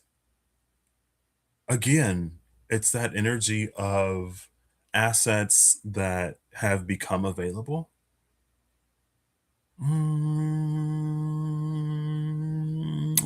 The ending of the long winter is giving the downloads are available to access what is already within the code of the program. Maybe this is that data mining. This is the energy that like data mined that like, hey, like this information is girl. Apparently, if we're going all the way back to Enochian, Elijah, Bodhisattvas, it's been available for a long time. And there are schools of belief and schools of thought that have been built around or with the purpose of that in mind that anyway, the information has been available for a while. but the solution was never made available. Because it's almost like even if you were given a solution, the thing about working backwards from a solution is it teaches you how to find that particular solution, but it doesn't necessarily teach you how to parse through all of your information, all of your theorems, all of, because it's almost like as you're parsing through your equations to find the solution, you are simultaneously sort of learning when, where, how, and maybe why this fits, because it doesn't fit here. Like it doesn't fit here and it doesn't fit here, but it does fit here. It's like these larger and larger and larger associations that are sort of like formed that gives you, like, if you're talking about a developer kit, it deepens your developer kit because we're talking about code that exists in the game that ain't necessarily accessible yet. They haven't programmed the mission that'll take you to this place that's already available, that you can data mine it anyway. But when we do a specific, it's again, it teaches us how to solve a specific problem. And sometimes we get so specific that we don't even necessarily notice that we can apply the same solution in other ways. Right? It's like if you teach someone, Johnny has 3 apples and he gives one to Sally. How many apples does Johnny have? With the hyper specified approach, Johnny has 2 apples. If Johnny had 3 apples and he gave one to Sally, he has 2 apples left. And then you're like, okay, so if Billy has 3 oranges and he gives Jeff 1 orange, how many oranges does Billy have? And you're like, I don't know. Like this is oranges and apples. You can't compare apples and oranges. And it's like, but it's the same math. Like don't get hyper fixated that these were apples and those were oranges. It's the same math. And yes, apples and oranges are completely different. And yes, you can't compare, but that's not, it could be 3 anything. You have 3 anything and you lose one of that anything. How many of the anything do you have left? Type of energy. We don't know, or it's more difficult. And so sometimes we go through these processes to broaden things. Anyway, I feel like this, yeah, we're done. Am I gonna? I don't think so.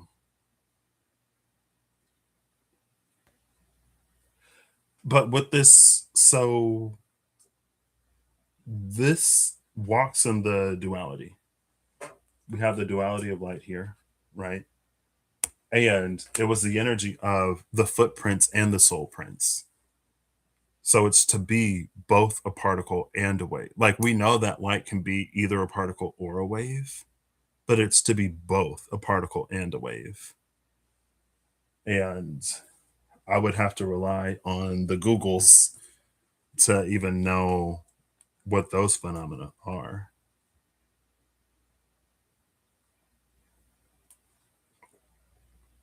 Let's see. Hey, Google, can light simultaneously be a particle and a wave? Yes, light is both a particle and a wave simultaneously. Oh, she's like, This it is, girl. principle is called wave particle duality. While light always possesses both natures, how it appears to us depends on how we measure it. As a wave, light shows wave like behavior when it travels through space or encounters obstacles, as seen in the double slit experiment where it creates interference patterns. As a particle, light shows particle like behavior when it interacts with matter, such as in the photoelectric effect, where it behaves as discrete packets of energy called photons. In modern physics, light is best described as a quantum object, something that isn't strictly a classical wave or a classical particle, but a quantum field that exhibits characteristics of both depending on the environment. Would you like me to explain the double slit experiment and more? Well, I know that. Well, so what's it? Give me a situation. How can we observe it where it's both simultaneously? Anyway, it's fine. I feel like that was like such, not like a dumb question, but it's like light is both a particle and a wave. But like obviously, I'm like, can we observe? Can we observe light exhibiting attributes of being a particle and a wave like simultaneously. Is there one experiment that's like it has this is its particle effect and this is its wave effect, and we see both at play at the same time? I know it's a ugh.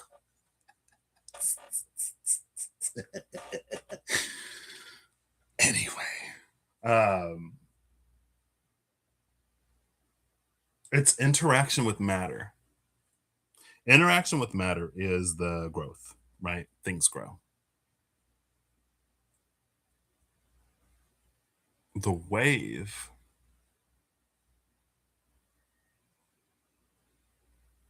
I feel like the wave makes it almost like not a ghost. It makes it so it's like it's not impacted by the world around it, but it affects it.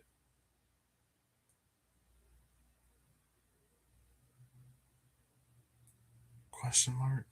Maybe I would have to look into the double slit experiment.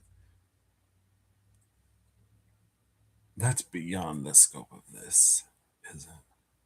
Let's go down the science rabbit hole. Let me get Neil deGrasse Tyson on here. Neil, if you're watching, do not reach out to me. That would be absolutely wild. Imagine me being like, "Oh, I'm about to go I'm feeling Sagittarian because science," and then girl Neil be like, "You're wrong about this. You're wrong about that. You're wrong about everything." Well, hey, I may be wrong, but in the moment, this is how it comes to me, so I can interpret this how I need to interpret it.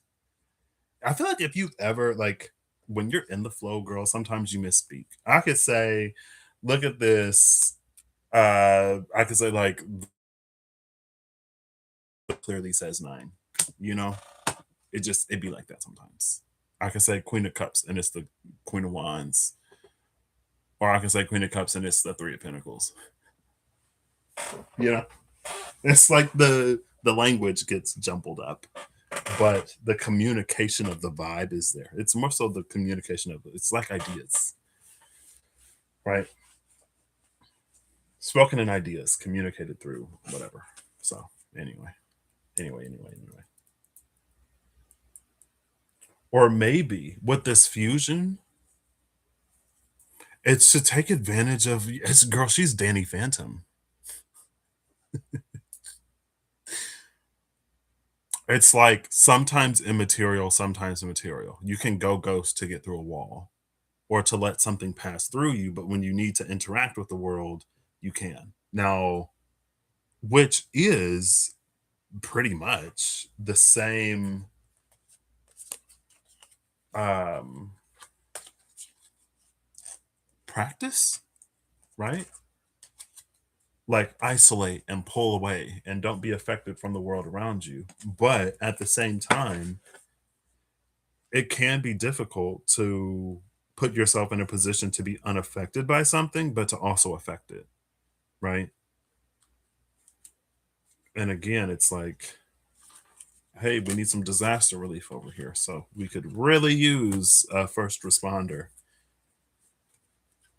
But girl, I don't think I would be able to be like a nurse. And it's interesting because like I want to go into that. I've always been hesitant about like how deeply I want to be involved because I care about folks and I get attached to people. And I don't know. I just like there's such a capacity for so much benefit, but there's also like loss as a part of it. You know what I mean? So hey girl, if the nurses and the doctors and the pharmacists, if the folks in the industry need a break, I understand because but obviously like you know well maybe not. So if someone's felt bad about withdrawing or whatever, again it's like we also have to take care of ourselves. So sometimes you got to know what you can sort of like push through and what you can't. And maybe folks just girl, it's fine. Just because my North Node is in Sagittarius doesn't mean I have to get into the shadow of Sagittarius, but I will. Oh, I'm kidding. I don't even know if it's the shadow of Sag. It's just like,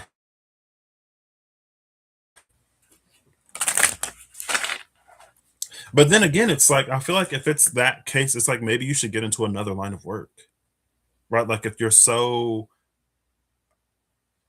affected that like you can't even show up to work ever now, maybe you should like get into another line of work.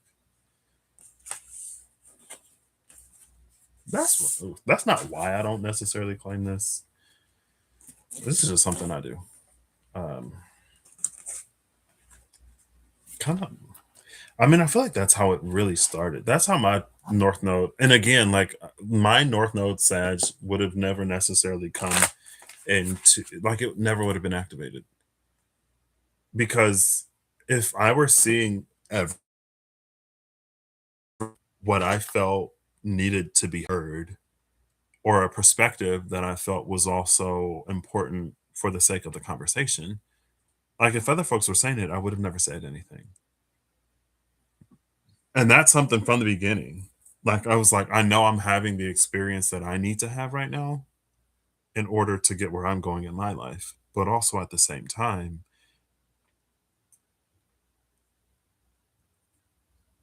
like, you know, I know I'm listed as an emergency contact, and I know I'm like technically I'm a because I've done this before, or because I'm vaguely connected, or because technically I can do this.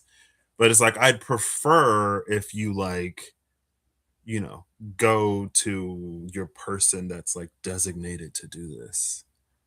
And it's like, yeah, but like, aren't you like on call? Aren't you like supposed to be available? And it's like, yeah, girl, but like, I already worked my shift. You know what I mean?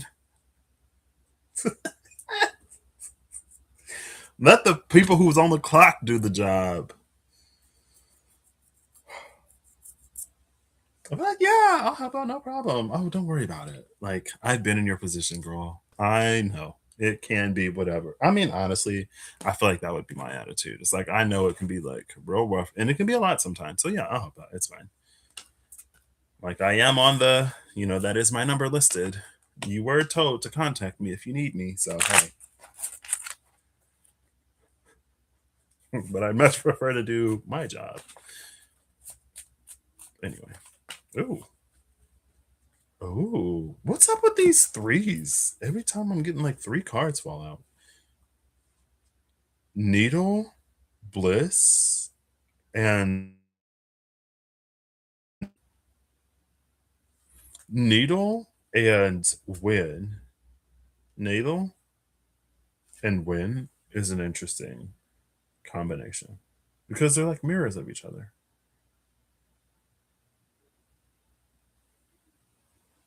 And this is my lunar eclipse rune, Rasa. I explore and engage.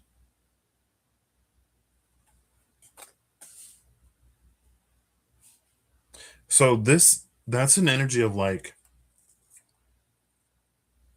and I feel like it kind of came out yesterday.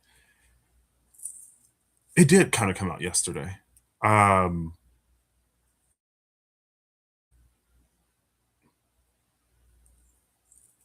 it's almost like as in the metaphor of that I was already using. It's like don't forget to take care of yourself. Like, and I went through this phase where I was like asking people like, what's something that you do that's like a self care thing for you that, like, even when things get like really hectic and really busy in your life, like, what's something that you can do to make to like refuel your tank? Even like when you're pouring, and like when life gets really demanding, like, what's something that you do that like grounds you in you almost, or not that grounds you, that centers you, that brings balance to your life? Because it's like also like stitch in, sew in the things that bring bliss and comfort. And as you go exploring, it's almost like you'll find more and more and more things that sort of like, as you live life, that bring you bliss and comfort. And don't forget to also like incorporate those into your life, especially when things get like rough, right? So if a walk in nature is really good for you, then in your like when work gets really heavy, if you can afford 10 minutes to just go on a walk, it'll ultimately make you more productive, right? It has an energy of like it can make you more productive, so it's worth the time sacrifice because you're gonna more than make it up for having incorporated this into your day. Type energy.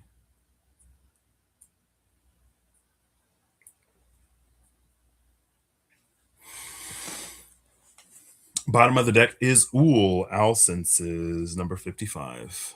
You could say this is a head in both worlds. I mean, we only have head. We only have one head.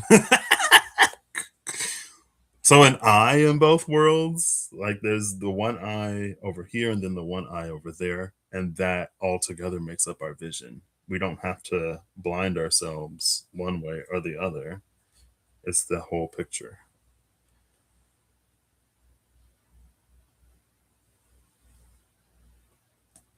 Especially, yeah. So if we have an eye in one world, if we are focused on something that's more demanding, especially, then make time for bliss and comfort.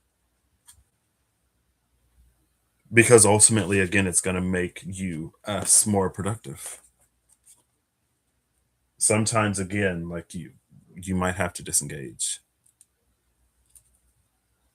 to remind yourself or to see that it's not all bad.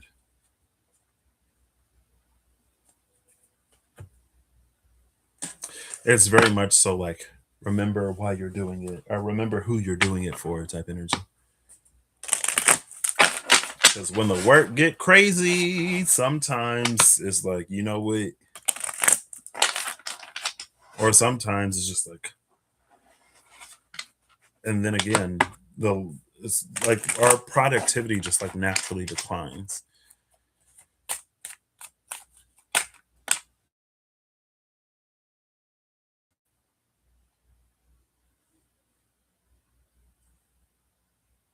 With the Explorer of Air, Otto Louis,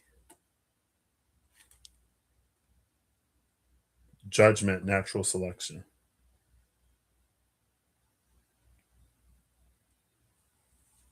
Oh, you see it here. The darker butterflies can blend into the wood, and so the crow eats the light butterfly because it's the one that's it sees the most. It's the most easily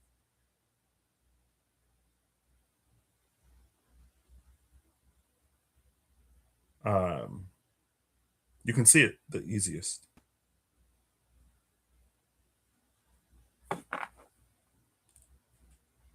Oh, what an intro! This natural selection with like that in the background is so interesting because it is almost a like if we're so focused on progress, it's like we can select against ourselves by not acknowledging or honoring the impacts that we have, right? So, okay. Oh, I need a cup of. I mean, I guess my anyway. It's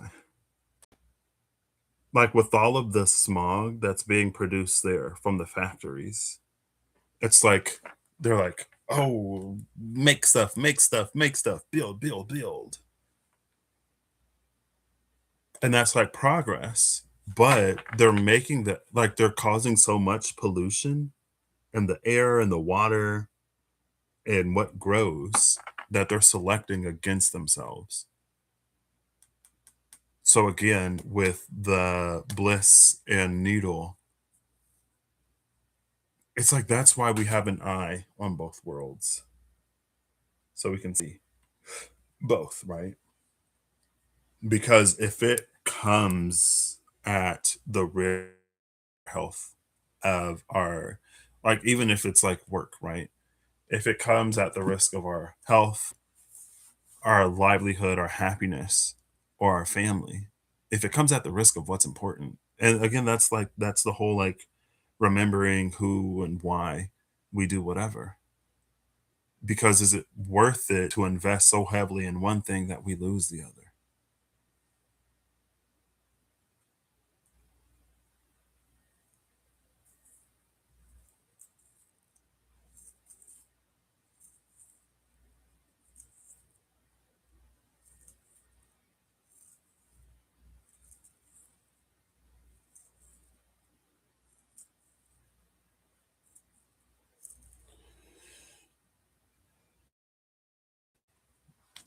I am gonna read Space because it's interesting.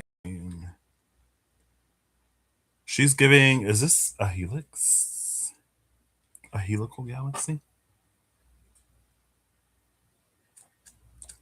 You do it for her. That is to say, you do it for him. I really meant to say you do it for him, and you do it again. You do it for her. That is to say, you do it for him. Oh, there we go. Oh, fusion. Fusion reactions create the light of our sun and every star in the night sky. We experience these reactions from a great distance, but perceived up close, the explosive forces are so violent and massive that all else might be. Gravity builds within a star as critical mass gathers. Critical mass gathers, and it mentioned, thus does the superior man live with the great mass. Critical mass gathers, starting reactions once impossible but now inevitable. At last, hydrogen atoms fuse together at the star core, releasing fusion energy and brilliant light into the darkness of space. The fusion process is violent, long lived, and full of potential catastrophe. This kind of conflict can be challenging, exhausting, and painful, but necessary.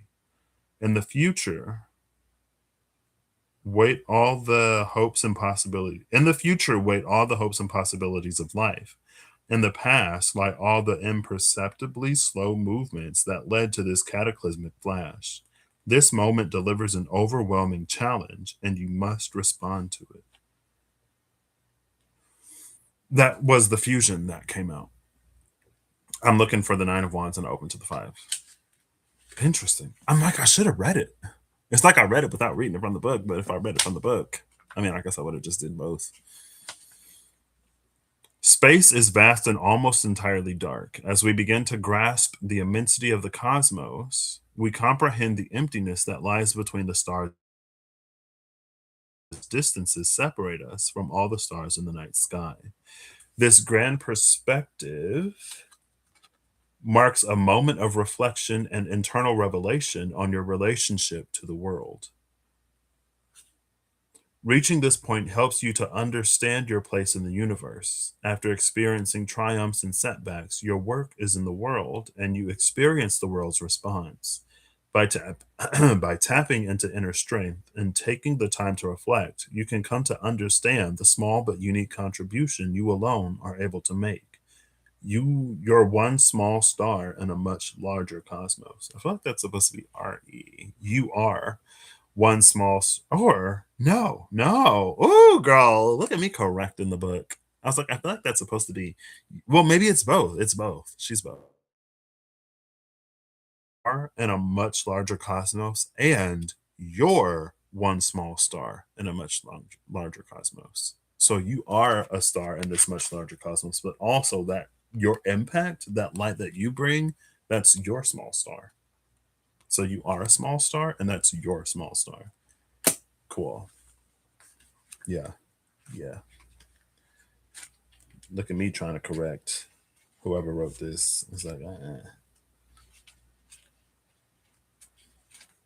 because I was like, man, and then I'm like, oh, this is not the Explorer, girl. Oh no. Is this a pinnacle? This is a pinnacle. This is the page of Pentacles. And we had the Seven of Earth realms, right? And also the Queen. Um, I'm like, where am I going? Oops, wrong one. There we go. Also, remember the Seven of Realms and the Four of Realms. And this is the Explorer of Realms. And we had Explore. Explore, engage, bliss, comfort, and stitch, needle.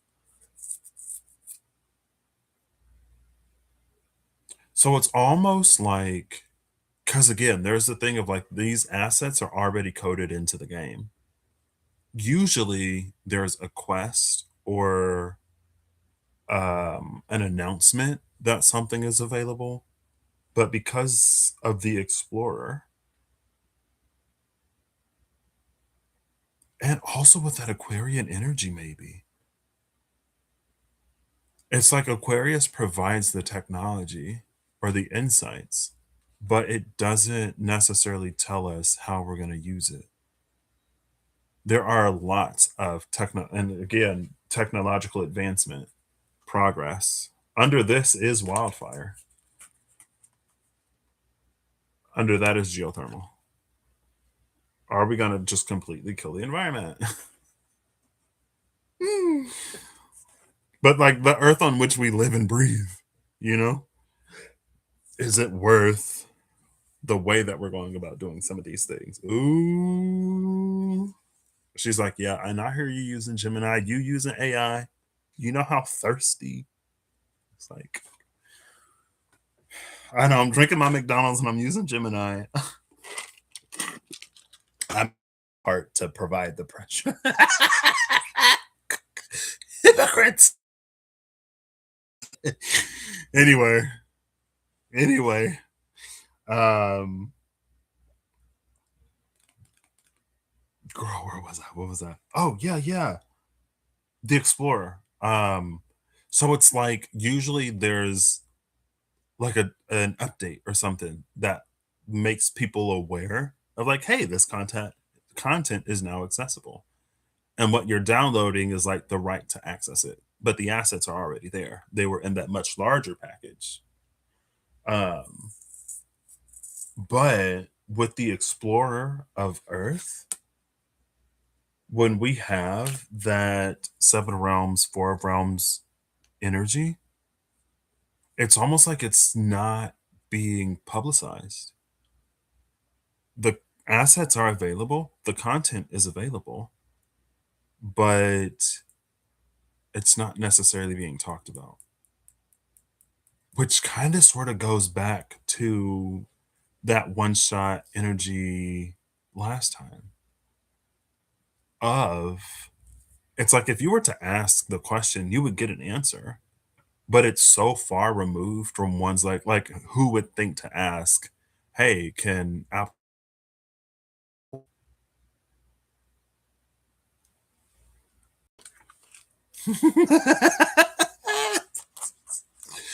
hey Google, can apples naturally be purple? Yes, apples can naturally have a deep purple or violet black skin. While they are not the vibrant neon purple often seen in AI generated images, several real varieties develop dark purple hues due to high concentrations of anthocyanins. Naturally purple varieties. Black diamond. Grown in the high altitude mountains of Tibet, these apples turn a dark, midnight purple due to intense UV light exposure. Arkansas black, a heritage variety from the US that matures to a very dark burgundy or purplish black. Purple passion, a cider and cooking apple known for its reddish purple skin and crimson tinted flesh. Purple haze, a modern ornamental and dessert variety that produces fruit with a distinct purple skin. Note: be wary of viral social media posts showing apples with bright purple flesh insides. These are almost always digitally altered. Real purple apples typically have white or cream colored flesh. Would you like me to find where you can buy seeds or saplings for these varieties?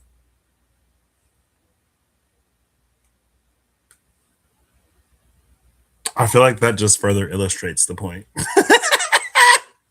Purple apples are already a thing. Okay, girl. Due to intense UV light exposure. These apples turn a dark, and it's interesting because I also talked about melanin. Like vitamin D is produced by UV light, but when you have melanin, it absorbs the UV light, so you need more so that some of it can actually be used to produce the vitamin D. And if that was not the same video, it may not have been. Anthocyanins. What are anthocyanins?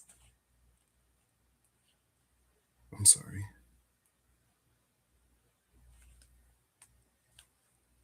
Anthocyanins are water soluble plant pigments giving red, purple, and blue colors to many fruits, vegetables, and flowers. Acting as powerful antioxidants with potential anti inflammatory and protecting against chronic diseases and used as natural food dyes. Found in berries, grapes, purple rice, and dark leafy greens, these flavonoids help attract pollinators, protect plants from light stress, and support human health by combating free radicals, improving heart and brain health, and potentially aiding in managing conditions like high blood pressure, diabetes, and certain cancers. I should have known that a large part would be the pigmentation. They're purple because they're high in anthocyanins. Like what, carotenoids or oranges? Question mark. Anyway, that's what I'm like. Maybe I feel like uh, I feel like as you say that, as I read that, I'm like, I think I've heard that. So yeah, like, but again, that's the point. You can already find purple apples. Purple apples have been a thing. The apples turn purple under the presence of heavy UV light exposure, so that they survive heavy UV light exposure. The anthocyanins absorb a lot of that UV stuff, so that Okay, okay, all right. Asking, but again, that kind of sort of further illustrates the point of like if you ask, you'll get an answer, and you'll be made aware. Like, yeah. So, because even in the one shot, again, it was like there was the part of the metaphor was even if it doesn't naturally occur, or even if it's not sort of completely relevant, there may be a problem that we have, and there are like it would provide a solution. So, if there is something that's sensitive to UV light and you're in an area where there's a lot of UV light exposure, it may be beneficial to also plant some of the apples that have that dark purple skin that I already forgot. Was it the purple? I don't know. I forgot. It may be beneficial to plant some of those dark purple apples because then they'll absorb a lot of the UV. But dude, would they absorb enough UV light? Because sunlight goes everywhere. But trees also cast shadows. Anyway, girl, I don't know. Anyway, Otto Louis awoke and dashed to his laboratory. It was the early 20th century, and Louis's work, I may be butchering his last name. He woke up. Is this another person that had a dream of a solution? It was the Earth's communicate had not produced results, yet a dream suggested a key experiment that the scientist was eager to begin. The beating of a frog's heart. Wow, work, queen. Uh the beating of a frog's heart, he discovered, could be accelerated by bathing it in liquid that had contacted another frog's beating heart. It must be a chemical, not an electric pulse, that carries the message between nerves. Louis had discovered the first chemical neurotransmitter, acetylcholine. This card represents the enthusiasm and dedication that pulled Otto Louis out of bed in the middle of the night to pursue his mysterious vision. As we identify our goals, we may not always understand or anticipate the steps necessary to achieve them. Yet, with passion and curiosity, we may find real success where others had recognized only dreams.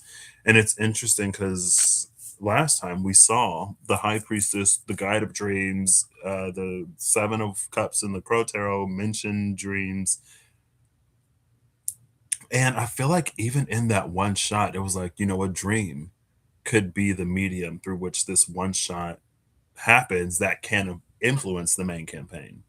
And again, we saw it not only with the chemical spirits, but also more plainly with Autumn Louis. I mean, I didn't read that, so it probably also mentioned the same thing. But it's interesting how often I guess it's coming up.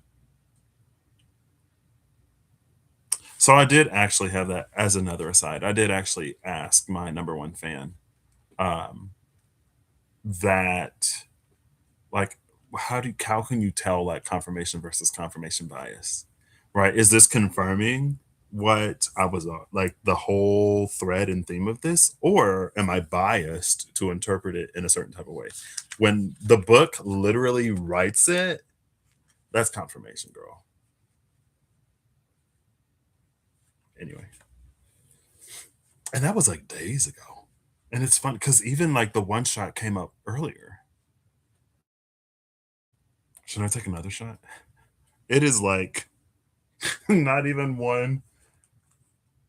Oh, it's 1:26 p.m. It's 13:26 on a 24-hour clock. I'm of the belief that I'm gonna take a drink whenever I want to drink. I don't care if it's 7 a.m. I don't care if it's 7 p.m.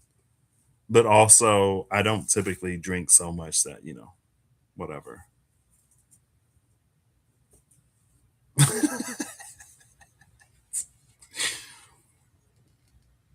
Anyway,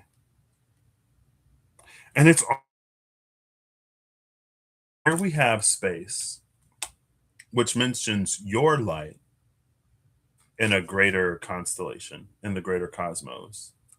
But we have space and the explorer of Earth. But the explorer of Earth got his breakthrough in a dream. Because at first it was like exploring space from Earth. Like, how do you do that? But you could say that space and the dream plane are or at the very least tangential. And he's exploring Earth because of a dream. And it's also interesting. So he found discovered the first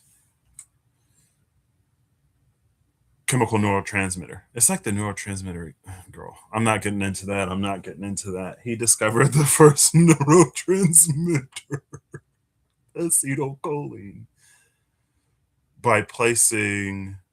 So this was the physical pressure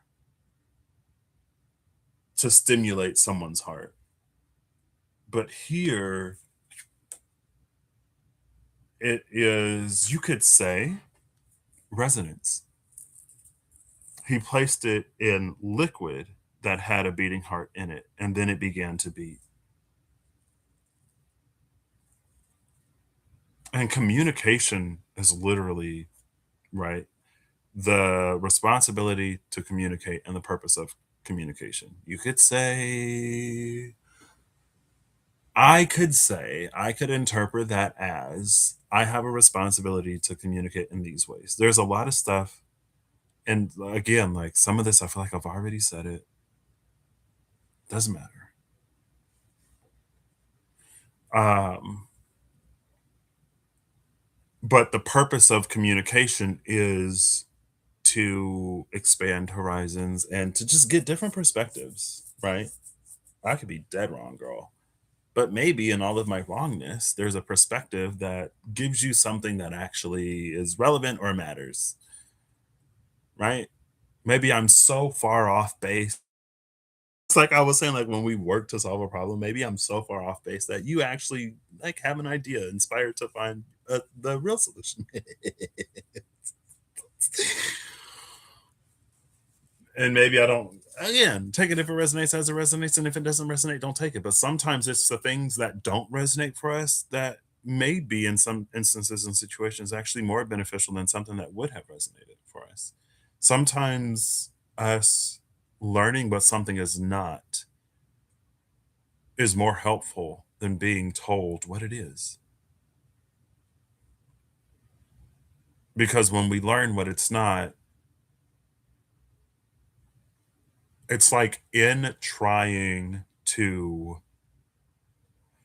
find, just like how there are like drugs, medicines that are useful, or like plants, natural chemicals, molecules, compounds that are really good for one thing, but they're also good for something else, right?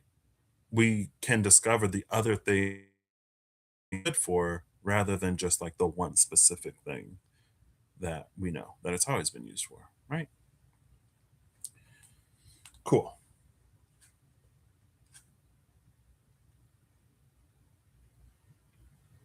So there is a liquid, but then we did see liquid light that carves its way through night too. And they're like literally with the shine of those stars, it's carving through the night beyond just the point that it occupies, which again speaks to that abundance, or the things that grow in the presence of the soul print. Um, Maybe I don't have to read any more into it. It's just like it's another way to stimulate the heart into beating that's not punching in someone's chest and like manually compressing their heart. I feel like you have to do this. You know what I mean? I feel like you can't just like, ooh, I don't know. Because you got to break through the chest. You got to break through flesh and bone. And I feel like this may be immediate and like sharp, but this to the point of like piercing, girl, that sounds more, that sounds like torture versus this is an emergency procedure. This, that's torture, girl. It's like, I mean, rip the band aid off, okay? Both ways it's going to hurt, but it'll hurt less if you just rip it off. Anyway, beyond the point. But again, if that exists, is known, and is available, I feel like that's something that you would try first before breaching the chest cavity, right? So maybe that just like it's there are levels of extremity. There are degrees to these extremes, and what is necessary. And even with in the context of current events, again, a lot of the stuff has been ramping up over time.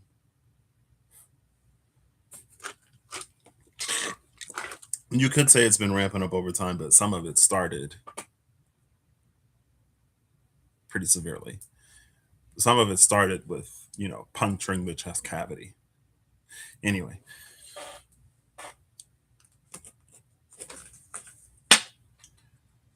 yeah. Oh, look, ignition again. I put the deck all together. Igniting the is that air? Air and fire. Ignition is what happens that allows motion, right? First, your spark plug ignites your, I'm assuming, something that burns the fuel so that the car can go. I'm not a mechanical engineer, okay? I don't like cars and stuff. I'm a biological engineer, right? Your brain and your neurons and muscle contractions and movement.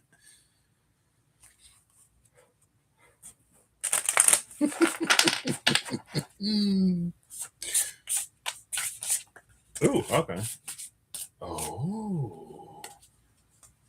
Bottom of the deck is breath, life.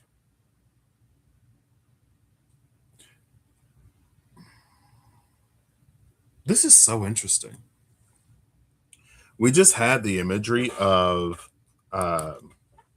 smog coming out of the smokestacks in that apocalypse.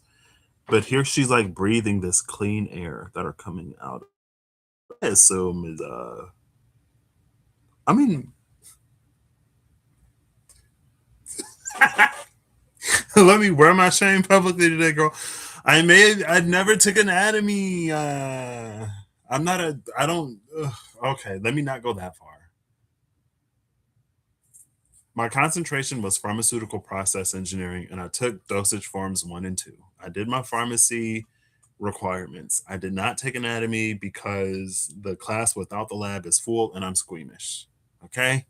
I was not trying to have a lab cutting into a heart.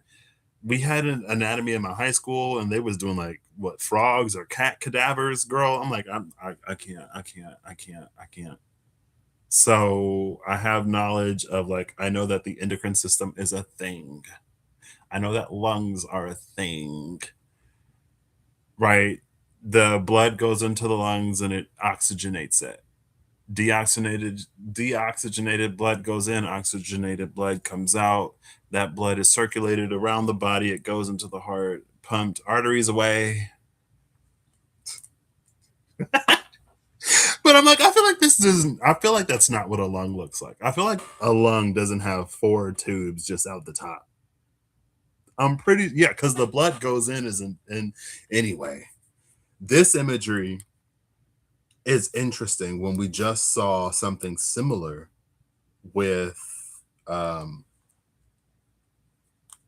the smog, but here it's life, it's purified air.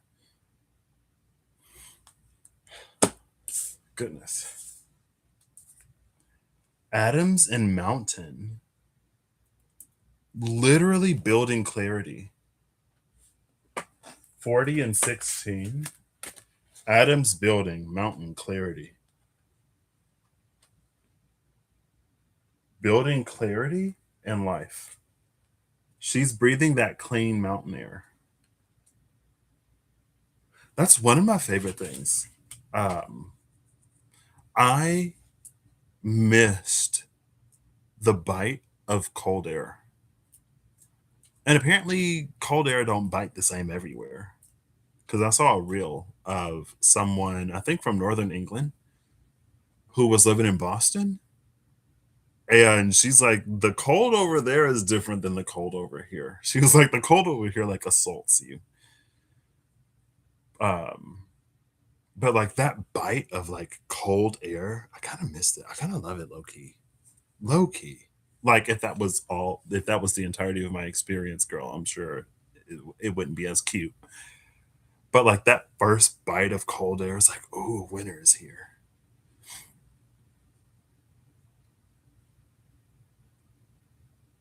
And it's also interesting that Adams came out here because what the first thing I read, and she's literally on a boat.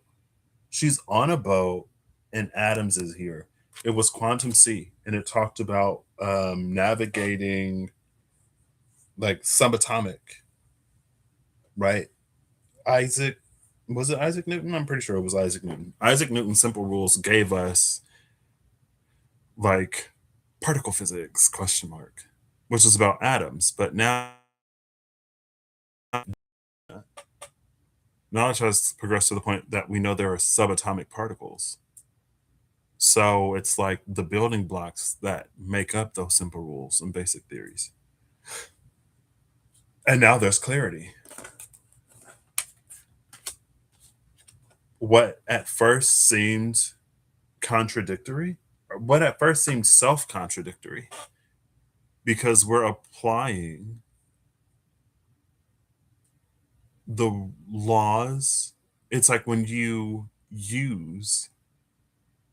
try to apply the laws of the whole as rules to the individual, it of course is an invitation for misunderstanding, because that which make up the whole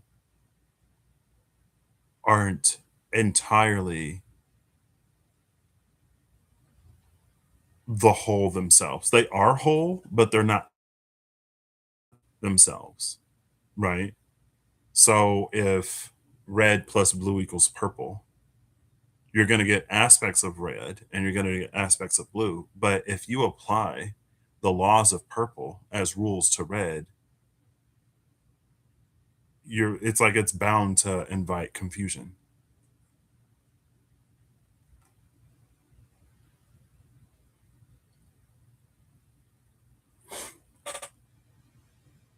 Building clarity in life. And behind breath is air.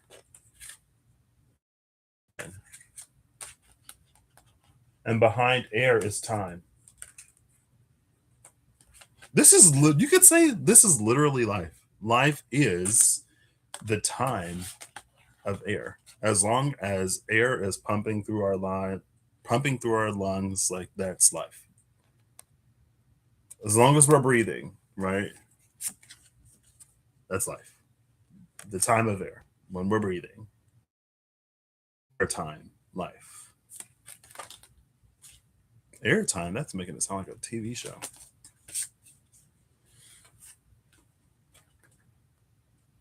But that's only a component. One of the components of life is breathing.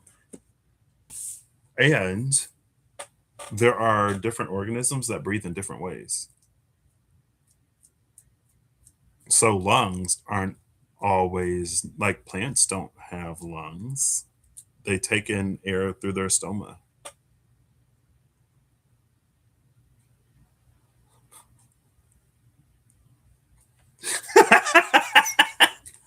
Hey Google, do trees have lungs?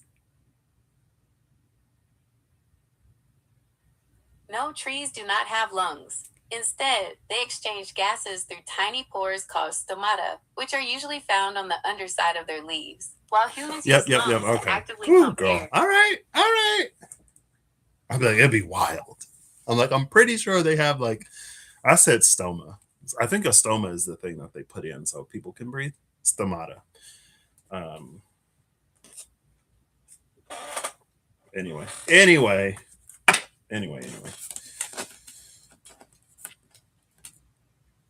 Mountain and atoms. Clarity and building clarity. But that was the whole thing with the seven too. In general, it builds clarity, right? And our understanding of things gets even richer. Our understanding of things gets even richer. Richness, marine life, it gets richer when we understand subatomic particles, and we're talking quarks, girl. Well, technically,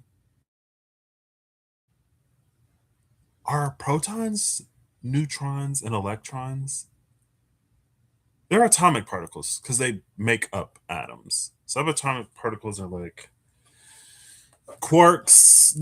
Or is the quark the spin? I feel like there's like a positron. Is that the name of a positron? Is that's the antiparticle of the electron. Yeah, positrons are a thing if you were curious. As antimatter, it readily annihilates with an electron upon contact, converting their mass into pure energy. Photons, there we see light. So there's that collision or cohesion, right? They delete each other. Electrons and positrons delete each other and produce pure energy. I feel like it was also like quarks. Definition. Any of a number of subatomic particles carrying a fractional electric charge postulated as building blocks of the hadrons. Quarks have not been directly observed, but theoretical predictions based on their existence have been confirmed experimentally.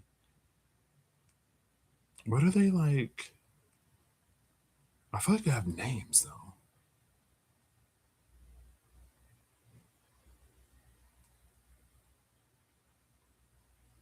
Barry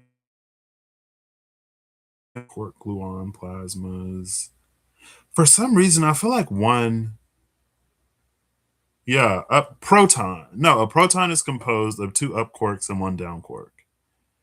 And the gluons that mediate the forces binding them together. I feel like one was almost like I was like, oh, that's almost like a proton or an electron. Like it had a name that was similar to something else. You have up quarks and down quarks, so that's why I was like, is it related to like the spin or something? Because it was like up and down. Anyway, it's fine. We got the final cards. This is what this has been almost 3 hours. Cool.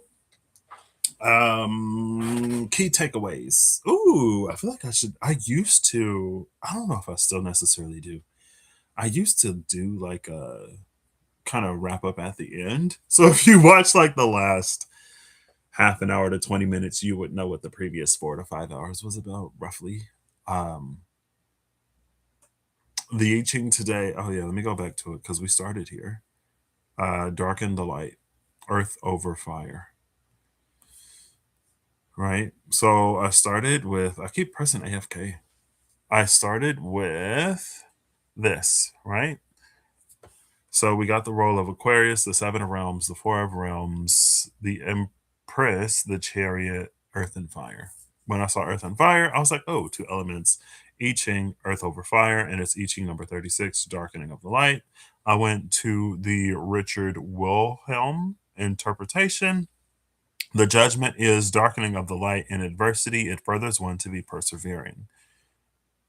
But that was the whole thing, too.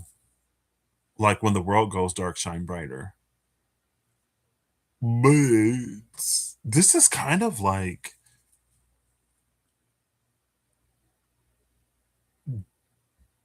different. It is different. The prevailing the prevailing attitude at the time was when the world goes dark, shine brighter. But here with the darkening of light, it's again because the darkness has a purpose. The darkness is serving a purpose. There are more and more, it's like the discovery of fire, right? Fire is being discovered, candles are being burned, incandescent light bulbs are being created. Like darkness is coming to the light. And it's so interesting because I'm watching Kurukshetra, Kurukshetra on Netflix right now.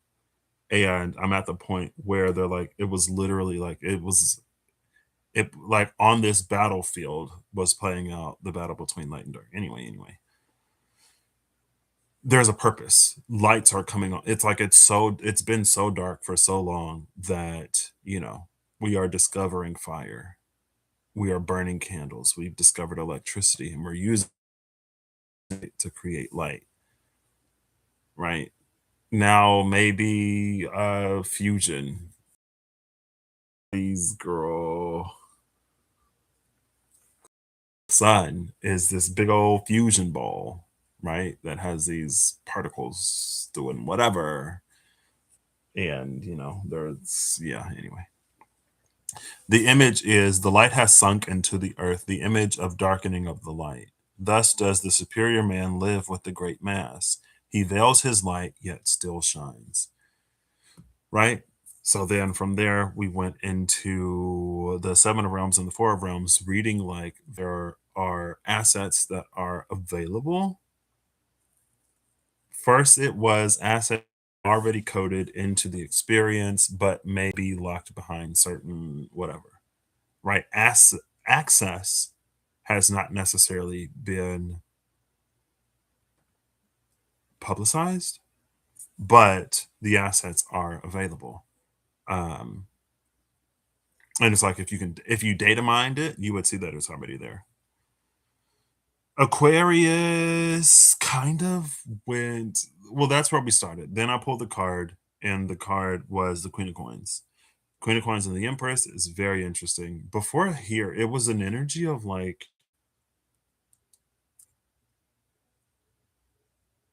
Did we not return? No. No. No. No. No. I'm trying to think like if we return to the metaphor of pregnancy, but I don't think so. I had a conversation with my mom about it before I went live, um, which was interesting. Anyway, and so it looked like, I watched an anime recently where there was a baby that was like it would have been breached because like it was the way it was positioned, the baby would have come out feet first. So they had like these exercises that they had the mom do to like get the baby to shift. So it would be a less dangerous pregnancy. And as far as I remember, everything went according to plan. It went off without a hitch. They were able to get the head. So they were able to move the baby so it came out head first. But the rotating coin in her lap with the image of the Empress definitely gave moving baby. Um, and so from there, it took, girl, I don't even have to get like all the way into it. But I guess this is where we are. It took on a tone of like, again, like getting the baby to move so that it won't be born breached and to make the delivery as easy as possible. Yeah. So in the metaphor of things, in the cover of darkness, like we've been like we've been doing these exercises to move the baby, to get the baby to shift inside of the womb so that when it's time for it to be born, the pregnancy will go as smooth as possible. We're not trying to yank, girl, stop, let me stop, let me stop, let me stop, so that the pregnancy will go as smooth as possible. And again, that's been the purpose. All of the lights that have come on in the darkness, all of the things that we are aware of now, and that we are poised, positioned, passionate to create changes in, to get the baby to move so that as the age of Aquarius is birthed, right? It has been conceived, we are in its whatever, but when it's fully birthed, so that it's birthed as this greater united collective versus a dystopian whatever. So we're not getting that revolutionary. It's like Uranus has more to offer us than just revolution, but girl, apparently that's the experience we're gonna get. Maybe not, maybe not. Anyway, um, again, it has so much more to offer. It's fine. No. Again, like again, the reason why I fell out with astrology at the time is because it's almost like it was used as a justification for like this happened in the past under this transit, so this is going to happen again. And to me it's like, for how long have we had the saying, those that don't learn from their past are doomed to repeat it, or those that don't learn from history are doomed to repeat it. We literally have history, and instead of us positioning ourselves to learn from history, the attitude was, oh, here's history and we're going to repeat it because that's astrology. This is going to happen again because it happened last time. So buckle up and brace yourself, because instead of us using our free will to choose a different direction, a different path, to not experience all of the difficulty and challenge that we know this can offer us, instead of doing anything about it, yeah, just strap in. This is going to be our experience. It's like, okay, girl. But that's why I originally fell out with astrology anyway. Um, Yeah, but Aquarius, the Empress and the Chariot was that like, can number one, can we get the baby to shift to make the delivery possible? There were the questions of delivery, but then also later, the like that child will become its own individual, and the environment that it is born and raised in, the love and care that it is either denied or given, help influence it earlier on. And sometimes it stays in that, sometimes it moves out of it, right? Be it either. But it is important for the development, early development especially. and that's like up to us, right? So then again, earth and fire was the I Ching. From there, we went into some cards, and basically the takeaway kind of is like the long winter is ending. What needed to happen in the time of darkness that came out for me to read, what needed to happen in the time of darkness happened.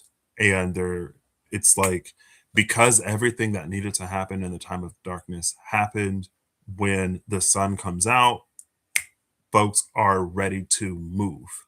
And there's like things are going to move a lot quicker than we may necessarily anticipate. But because all of that has been sort of happening in the dark, right? So, like, let's say, for example, there is some new technology that would have received a lot of pushback in the past because of like the status quo, or because of what people thought what people thought had to be, right? For example, maybe there are for the food example came out. There are companies in the states that have presence outside of the states that do business outside of the states. So all of the ingredients that are countries they don't use because they're doing business in those countries. So they already have within their database formulations that don't use those ingredients, right? But because the colors are different and the flavors may be different, without those preservatives, it may be a hard sell. But now, because we are becoming more and more and more aware of how harmful, because now we're becoming more aware of why those ingredients are banned in other parts of the world, even if the taste and the flavor and the color is different, we're more incentivized to at least try it, right? Because we are more knowledgeable, sentiments have shifted. So it may be easier to sell a European version that doesn't use the dyes and has less of the or no of the preservatives and stuff. And it's like, okay, like, yeah, we know how bad it is for us now. If I have to sacrifice, and it's not that bad, but it would be an adjustment. Anyway, that's the thing, right? It's already being done in other places of the world. Purple apples exist. Oh, that's another thing. Purple apples already exist, and it's not on some alien planet unless, you know, aliens live in Tibet and Arkansas, question mark, and other places. Purple apples exist. That was a big thing. Light can be both a particle and a wave. There's the footprints that we leave as we go places, but there's also a soul print. And signs of life was also a thing. Because again, with darkening the light, there's a veil, yet it still shines. When the veil is removed, ooh, I feel like I saw that the other day. Now I'm like, ooh. It's even brighter than like things can experience super. That's why the time of darkness is complete. So now that the veil is removed, instead of like these like muted signs of life, there's going to be like this just abundance, this verdancy, fecundity, virility, yeah, I already said verdancy. Um, and it may seemingly come out of nowhere, but it's because the veil is removed, right? If this is everything that grew when it was dimmed, girl, imagine when the veil is removed. Imagine. I know I need a retwist. Anyway, that's pretty much it. Pretty much. Yeah, and then I found out that purple apples already exist. There was again, dreams sort of came up in the one shot as a potential avenue through which we have experiences that are disconnected from our day to day. Yes, there are some dreams that pull from, for a lot of people, I guess maybe there are dreams that pull from things that we're experiencing in real life. But if you're a dreamer, I guess it's possible to have dreams that aren't just a direct one for one. Oh, like this must be on your mind. So that's why you had this dream. Right. And that it opened up the door to the realm of prophetic dreams. Anyway, that was that. This is this. We actually saw representations of, there was a card of chemical spirits, there was a card of the explorer of earth. Like when people had a dream that gave them a solution,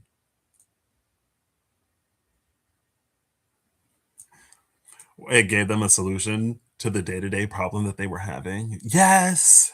There are dreams that are connected. Sometimes we dream solutions. It's like, girl, the dichotomy. And then we also saw the duality of light. And I had another question of like, we observe light's behavior as a particle, and we observe light's behavior as a wave. I asked the question, can light be both a particle and a wave simultaneously?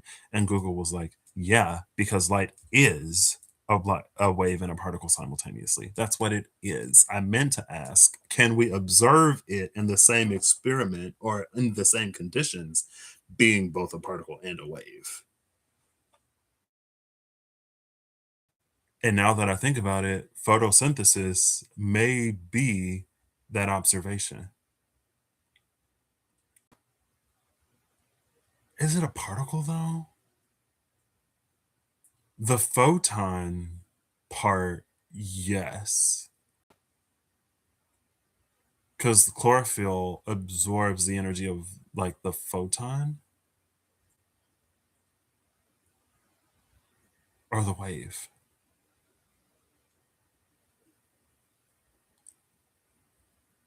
Anyway, can we observe it being both? Because we saw collision and we saw fusion in the science tarot. And that being like the light part that was darkened and dimmed as it's coming online, it's so that we could see this other part. If the light was there, it would have been too bright. We wouldn't have been able to distinguish one from another, but we are multi. Anyway, I feel like I've given enough of a recap. That's basically it. I'm like, I'm tired of talking now, if you can imagine. Yeah. So thanks for stopping by, Kirsty. I hope you'll have an amazing whatever whenever you see this. I hope you're acting in alignment to make all that you wish to experience your reality. I hope that whatever you need along your path, journey, and way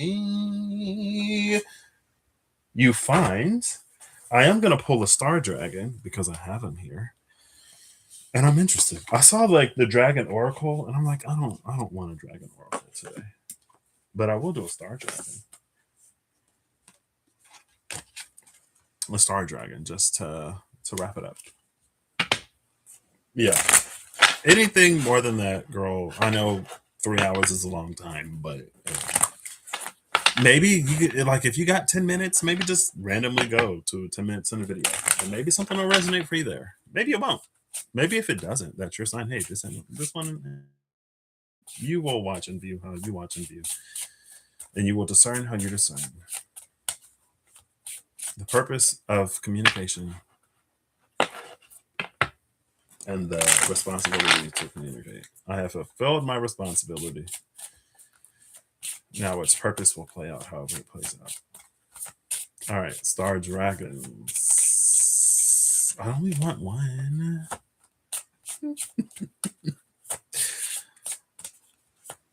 I'm not tired of talking. Is this another? No, this is 4. I was like, I feel like cards are falling out in 3s lately. We have effort, conquering your demons. Okay, let me go back to the other view real quick.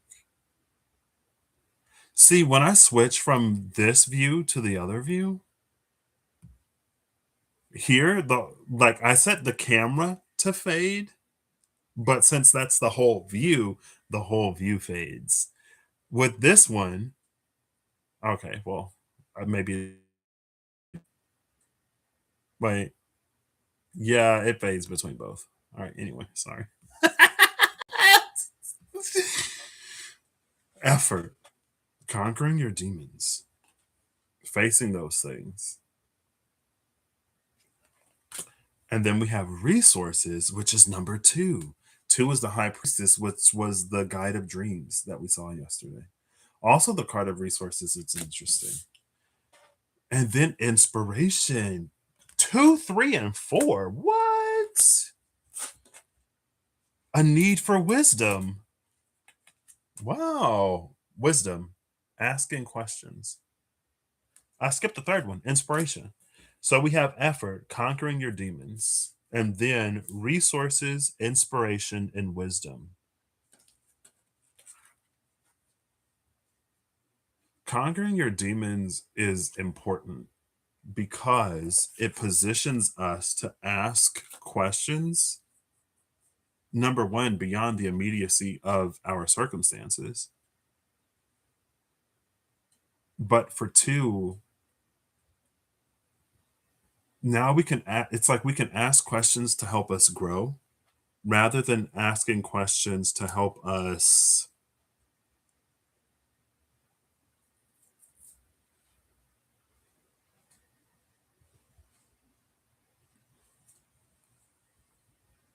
heal.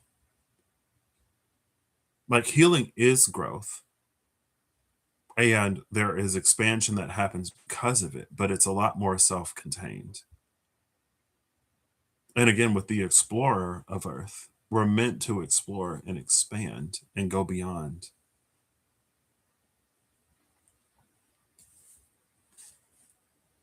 And we are inspired to go beyond after we put in that effort. So there you go. Effort, resources, inspiration, and wisdom. Cool. Bottom of the deck is the self, gathering your power. Love it. Gathering your power, the self. Cool.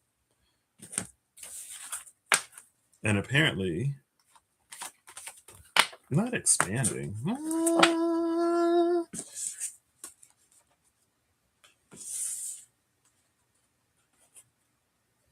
Like,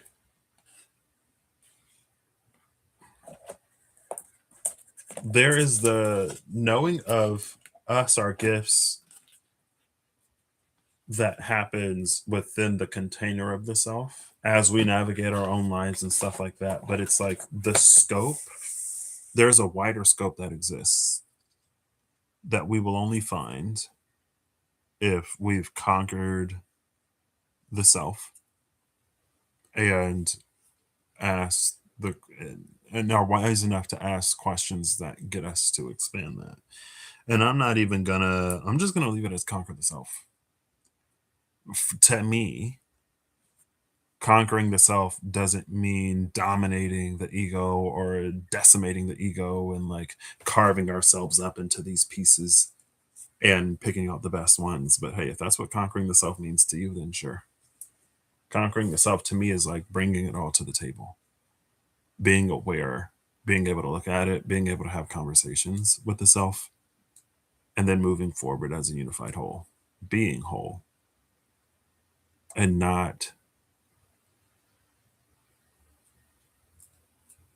Anyway. So again, I hope y'all have an amazing whenever you see this. I hope you're acting in alignment to make all that you wish to experience your reality. I hope that whatever, whoever, however, wherever, whenever you need along your path, journey and what you find. And until next time, I'm gonna try to find me some.